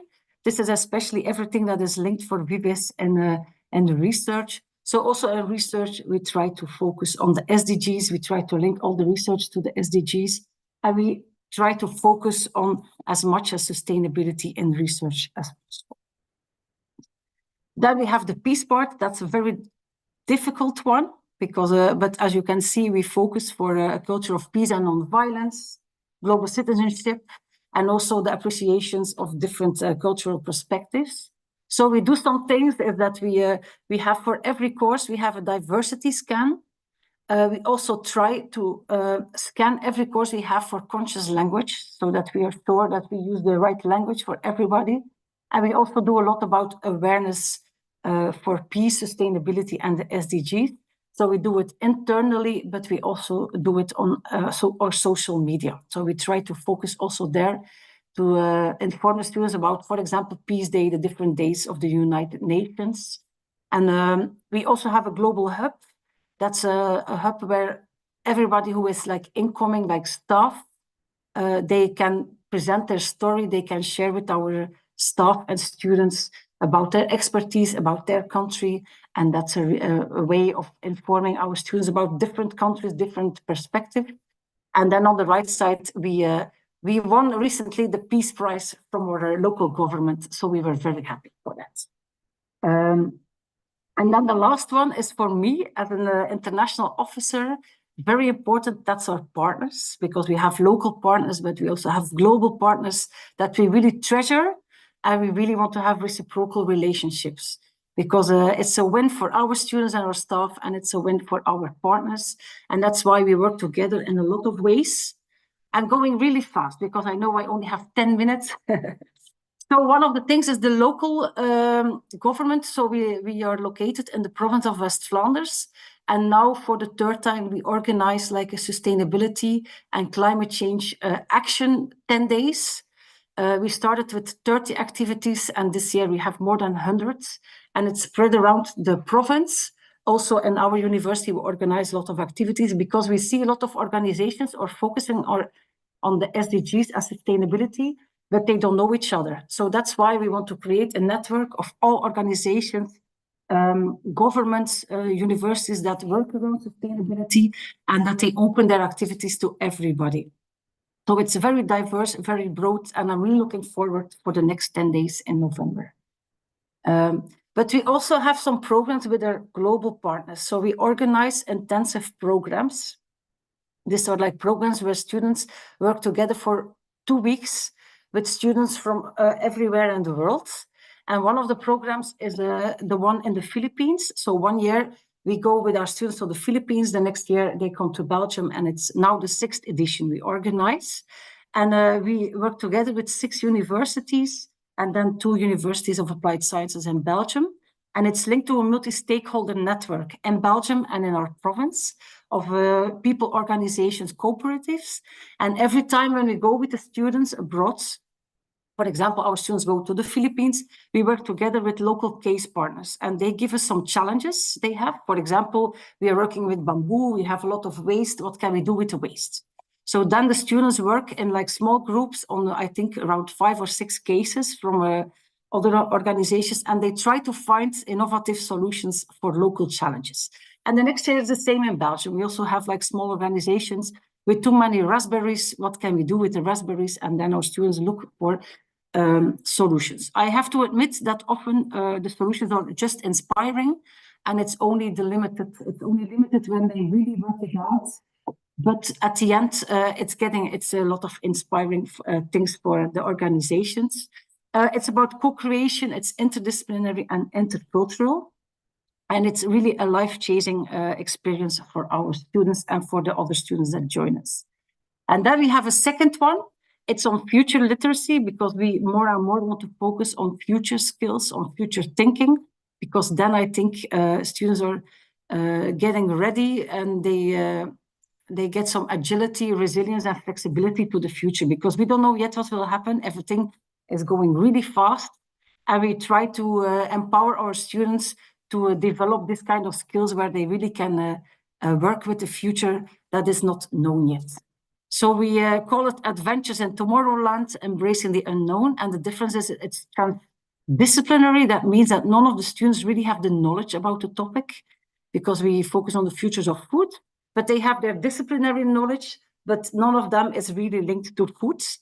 And at the end, after 2 weeks working together, they have to prototype, and then we make some kind of exhibition, or maybe they also made one time the restaurant of the future. And they really work a whole week on system thinking, creative thinking, on future skills. And then at the end, we have a final product. And last year, we were like 10 nationalities together, and it was a very amazing project. So I went really fast, and I will stop sharing, because that's a little bit my story about quality education. And I hope I didn't take too much time. Thank you so much, Dr. Liz. So basically, you have helped me define what is quality education. So it's not just about the typical assessment that we have had before, but we can go beyond that. You can go you can do community projects, COIL, online learning together, and then there's a international collaboration with other universities, and that may help to improve the level of education that we provide to our students. And you actually have answered my second question as well, which was how can the education system adapt to support sustainability goals? So thank you so much for that. I will move on to the third panelist, if you're okay, Dr. Liz. Okay, so our third panelist is Prof. Dr. Jorge Pablo Arroyo from the National University of Costa Rica. And basically, for Professor Jorge, I pronounce your name right. Did I pronounce it correctly? Jorge Pablo. Jorge Pablo. Okay, I'm learning. Jorge Pablo. Okay, so my question for you is, in terms of youth empowerment and equality in education, so under the SDG, we aim for our society to be sustainable, and well educated, but some may have less access to education than others. So my question is, why is access to equitable education or quality education is essential for a sustainable society? And is there any effective way for us to integrate SDG learning in schools and universities? Okay. Thank you for this opportunity. I am so happy to be with you. Good morning, Europe. Good afternoon, Asia, and good evening, America. Before to start, I would like to explain that I'm from Costa Rica. Costa Rica is not an island like many people think. This is Puerto Rico and not Costa Rica. We have in Central America between Nicaragua and Panama. And the situation of education in Costa Rica has some particularities. Costa Rica abolished its army in 1948 and decided to invest in health and education. Today, we invest 8% of our GDP in education, and the protection of the environment is something special in Costa Rica. And this we have a particular education about sustainable societies and environment. Why this access to education is essential to sustainable society? I can say that it will offer a social justice and equality. And for young people, I think that socioeconomic background or location between urban and rural have equal opportunities. And in Costa Rica, when you are studying here in the Central Valley and in the capital, it's easier. I think that people are indigenous communities often face access barriers. and a quality education can break cycles of poverty and inequality, or have a social promotion. This I would like to say that economic growth and social mobility is a goal for us to educate youth, contribute to economy, innovation, and sustainable development. And if we have some educated workforce, we can reduce the marginalized communities, and we drive the nation to sustainable economic growth. And Costa Rica is a leadership about environmental sustainability and must be reflected in its education system, preparing youth to tackle challenges like climate change, biodiversity, and social inequality. I think after the pandemic, we are seeing the collateral effects of educational setbacks, and we have some challenges about of technology. It's not only affect developed countries. We also have problems with our youth, and so has difficulties with reading comprehension, maintaining student concentration, and improving teacher training. However, universities and the government in educational system are making efforts to improve teaching quality through the development of new competencies and qualification frameworks, and maintaining education coverage at nearly 99% in Costa Rica. And we have some barriers about equitable education in Costa Rica, like geographic disparities, like I told you, some cultural and linguistic barriers. Our official language is Spanish, but we have some small communities who have some challenges for accessing education, because they still speak languages, and we have to refresh these languages because it's our treasure. We cannot forget this language because it's our culture too and our history. Economic barriers is a very big challenge in all Latin America, you know, and we are still having a different kind of thinking about gender inequality, for people understand that different kind of reduced gender stereotypes and cultural norms have to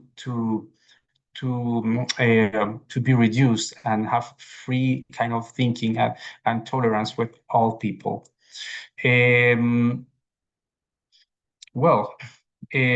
About effective ways to integrate SDG in learning in school and university, I could say that curriculum integration is very important, and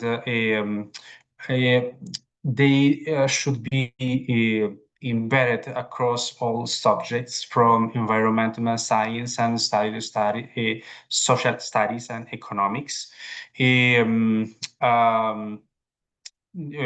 Some projects about learning are important too, because we have to prepare a new student, new professional, and they can understand that the sustainability projects like recycling, energy conservation are part of our life.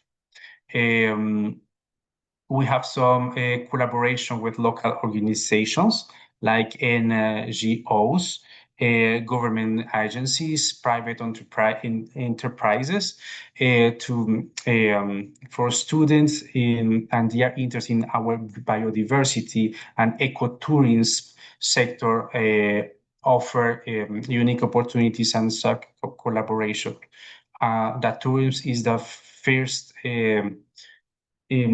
resource for budget in Costa Rica, so we can continue to protect our reserve, our forest, our nature, because it's not just the green gold, but they are our future.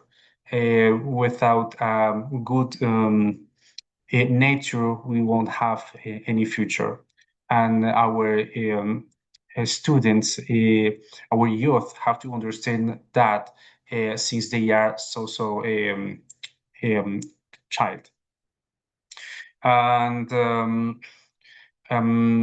global citizenship education is important for us too, and we can promote a critical thinking, empathy, and understanding global challenges, and have this responsibility of global citizens.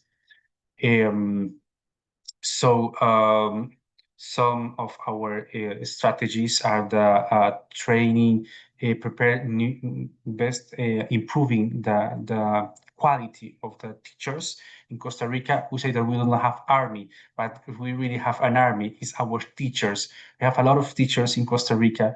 It's our army, and so many educators are not yet fully equipped to teach SDGs in our in their class. So we have to provide these materials and education. Sometimes we have to prepare a systemic resistance to change, and understand that the world is changing, and we have we need to have a new mentality, and prepare our students to new challenges. In our university, we are including those SDGs in our projects of research, in our curricula, and in some special courses. So it's a big challenge, but we are trying to do it. And another important thing is that it's a change.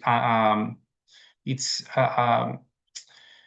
a big challenge, but we have to work about, and I think we can have a difference. And each teacher have to work these SDGs in their classes, and the university and government are having some efforts about that. Okay, thank you, Prof. Jorge, for your input on how we get access for education equitable for everyone and the effective ways to integrate SDGs. So I understand that we have a few minutes left. So I have one final question for both of our panelists here. So this is actually the ASEAN Youth Summit, right? So we are the ones that are listening to our forum right now. There's around 700 people in both Zoom and also YouTube Live. And these are youth or students, and we as educators, we work with youth every day, from our day-to-day basis in our classes and our projects. So I want to ask the same question for to both of you. How can ASEAN youth, the ones that are in this particular region, leverage the education that they can get with the natural resources that we have here, to tackle any challenges in sustainability that we may face as a global community? So Dr. Liz, you can go first. Yeah. I think it's important to know that education is the foundation where you get the knowledge and the skills and the values to create new solutions. So without education, there's no innovation. And then I think you really have to think about this critical skills, creativity, collaboration, but then you also should think in the other way to sustainability, because education goes to innovation, and innovation should also think about sustainability.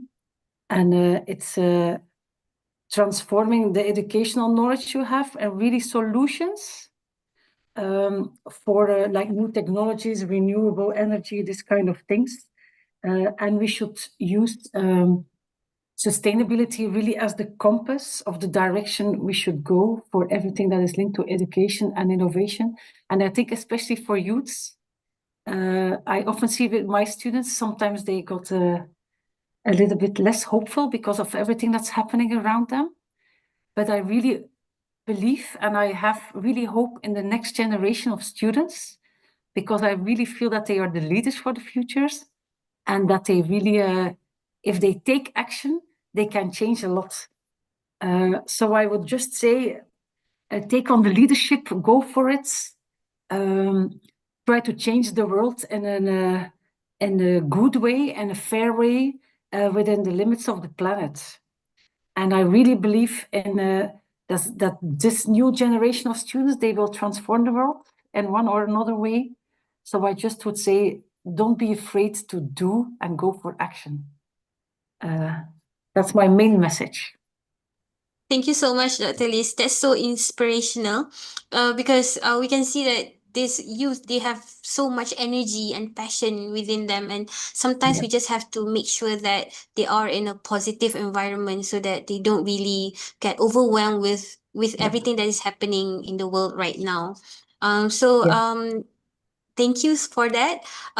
Prof. Jorge, I have the same question for you as well. So how do you think our youth, our ASEAN youth, can actually leverage the education that we are giving them to tackle any of the sustainability challenges that we may face in the future? Asian youth? Yeah. Asian or global youth, it's up to you. Okay. But can you repeat the question, please?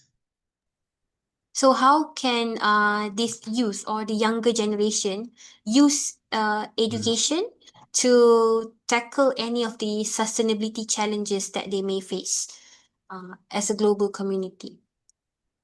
Just a quick comment from you, maybe 2 minutes. Mhm.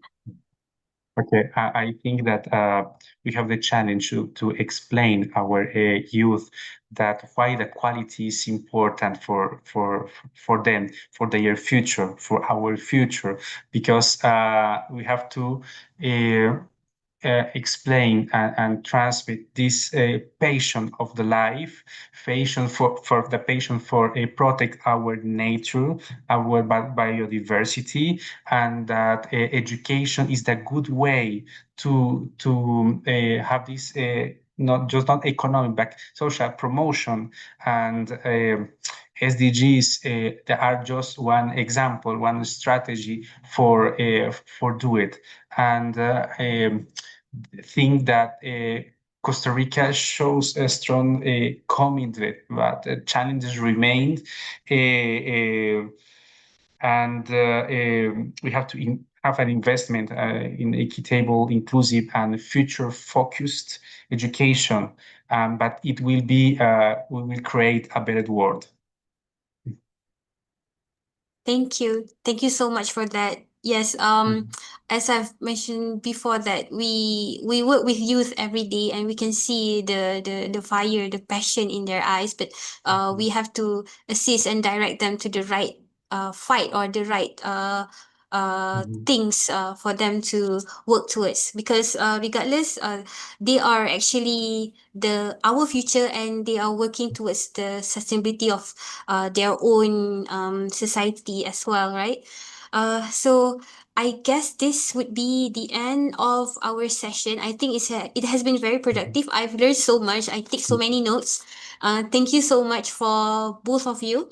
And Dr. Liz, thank you. You're from Belgium, so it's I believe it's like early morning there, 6 or 7 a.m. I'm not sure. And Prof. Jorge, it's way past. It's already your bedtime, I think, or maybe not. Maybe 3 hours. Oh yeah. Again, thank you so much for your participation, and I hope we can keep in touch really soon for other projects. And good luck with everything. So this is the end of session 4, and that is the end of our forum session. So we have a few one more thing coming up. So I will pass this meeting, this forum to our MC. Is our MC here?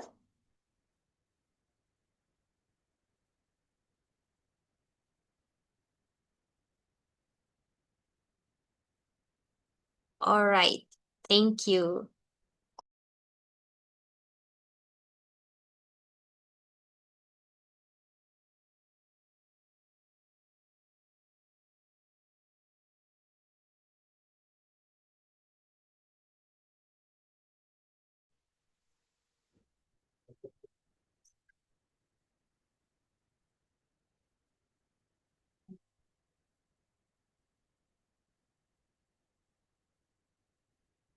Thank you to all our speakers, moderators, and participants for the engaging and inspiring discussion throughout today's sessions.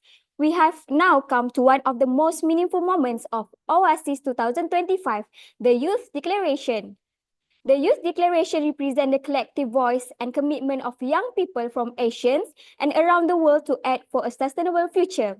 Let us now welcome our youth representative, Mr. Amir Lukman, Mr. Tuan Muhammad Farhan, and Professor Technologist Dr. Abdul Rasid bin Abdul Razak, Deputy Vice Chancellor for Student Affairs and Alumni, Acting Vice Chancellor UTHM for Youth Declaration of the Oasys 2025. Please welcome our representative.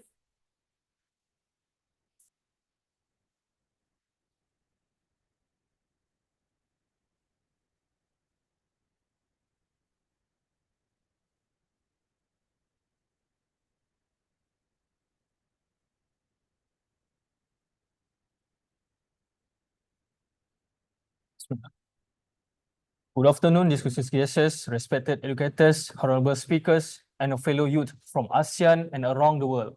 We, the youth participant of OISCA ASEAN Youth Summit on SDG 2025 or OASCIS 2025, gather here today with one shared purpose: to reaffirm our role as active contributors to a sustainable, peaceful, and inclusive world. Throughout this summit, we have listened, discussed, and reflect on the challenge and opportunities facing our generation. We recognize that the Sustainable Development Goal, SDG, are not just a global targets. They are a shared responsibility that begins with each of us. Throughout the fourth session of this forum, we explore the meaning of the sustainability, the power of youth action, the importance of leadership, and the transformative role of education. We realize that the true progress is only possible when young people are empowered, informed, and united. When our voices become part of the solution and our action reflect our values. Therefore, we, the youth of ASEAN and beyond, solemnly declare our commitment to, number one, champion quality education, SDG 4, to ensure learning that inspire awareness, empathy, and responsibility towards people and planet. Number two, protect and restore our environment, SDG 6, 13, 14, and 15, to take concrete action in conserving water, protecting diversity, and addressing climate change. Number three, promote sustainable innovation and communities, SDG 7, 9, 11, and 12, to support the green technologies, responsible consumption, and inclusive urban development. Number four, foster global partnership, SDG 17, to certain collaboration among nations, institutions, and the youth networks to a better tomorrow. We pledge to continue turning knowledge into action, starting in our university, to our community, and our everyday lives. As we conclude this summit, We stand together, not as individuals from different countries, but as a generation united by purpose. Let this declaration serve as our promise to act with courage, compassion, and commitment to protect our planet, empower our people, and shape a sustainable future for all. Together, we rise for sustainability, for humanity, for future. Therefore, thank you.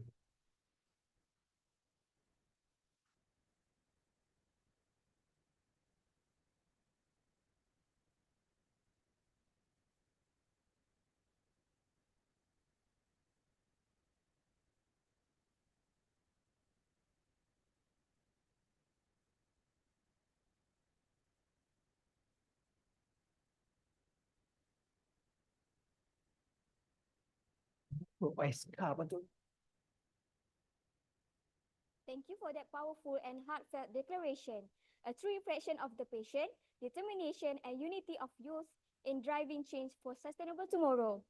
To officially close today's event, it is my honor to invite Professor Technologist Dr. Abdul Rasid bin Abdul Razak, Deputy Vice Chancellor of Student Affairs and Alumni, Acting Vice Chancellor of UTHM, to deliver his closing remarks for the Oasys 2025.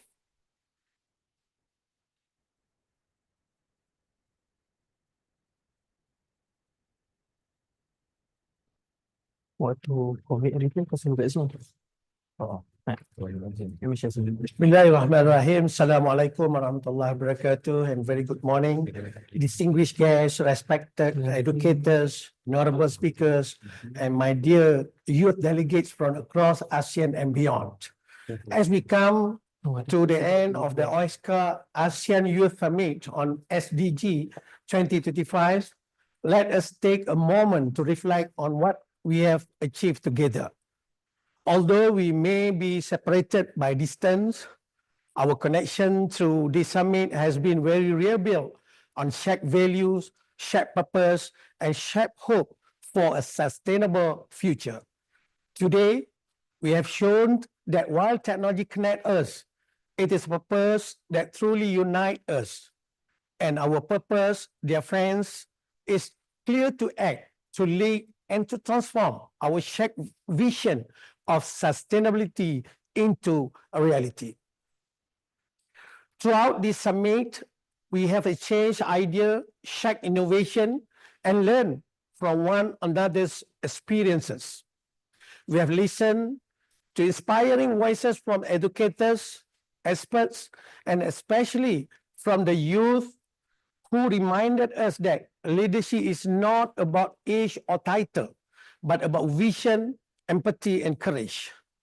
We discussed the meaning of sustainability, the power of education, and the importance of unity in achieving the sustainable development goals. And above all, we learned that sustainability is not a slogan to be admired, but a mission to be lived every day in every community and through every small act that makes a difference. As declared so passionately by our youth representatives, the summit is more than a gathering, it is a commitment. We have pledged to champion quality education, to protect and restore our environment, to promote sustainable innovation and inclusive communities, and to foster global partnership that unite our nations and our people. These are not mere words. They are promises to act with integrity, empathy, and responsibility to carry the flame of sustainability back to our university, our community, and of course, our countries. On behalf of University Tun Hussein Onn Malaysia, together with Oisca International, I wish to express my deepest appreciations to all organizing committees, moderators, and speakers for your tireless efforts in making this summit a great success. To all our youth delegates, thank you for your patience, creativity, and commitment. You are the heartbeat of ASEAN's sustainable future. As mentioned during the opening, the true wealth of our region lies not in our natural resources, but our people, especially our youth. You are our greatest renewable energy. As we close this summit, I invite each of you to continue this journey with these three lasting actions. First, keep learning. Expand your understanding of the SDGs because informed minds inspire impactful change. Second, collaborate boldly. Continue the friendship and partnership formed here for regional cooperation is the soul of ASEAN. And the third, take action. Let every project, every initiative, and every voice become part of a greater movement for sustainability. Together, let us move from conversation to commitment, from vision to implementation, and from hope to real impact. And so, to every participant, may you return home inspired, empowered, and ready to lead change where you are. May your idea light the path forward for your peers, your institution, and of course, your nation. Together, we raise the sustainability for humanity and for the future. With that, I end my speech. Thank you very much.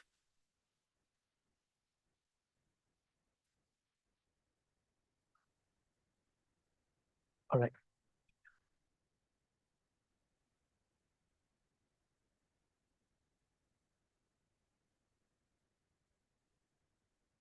Thank you very much, Professor Technologist Dr. Abdul Rasid bin Abdul Razak, for the inspiring and meaningful closing remarks.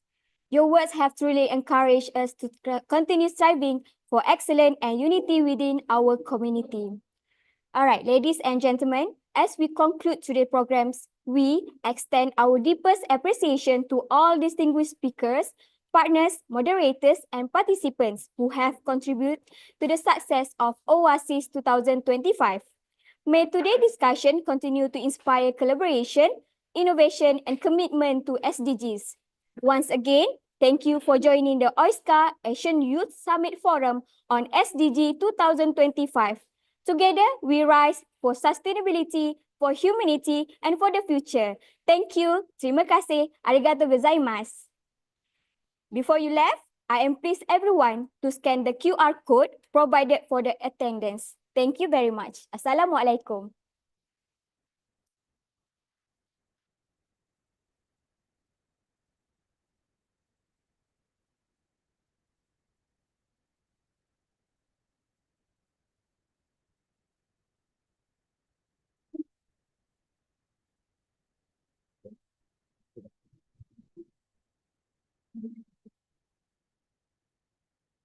Tapi you tidak escape.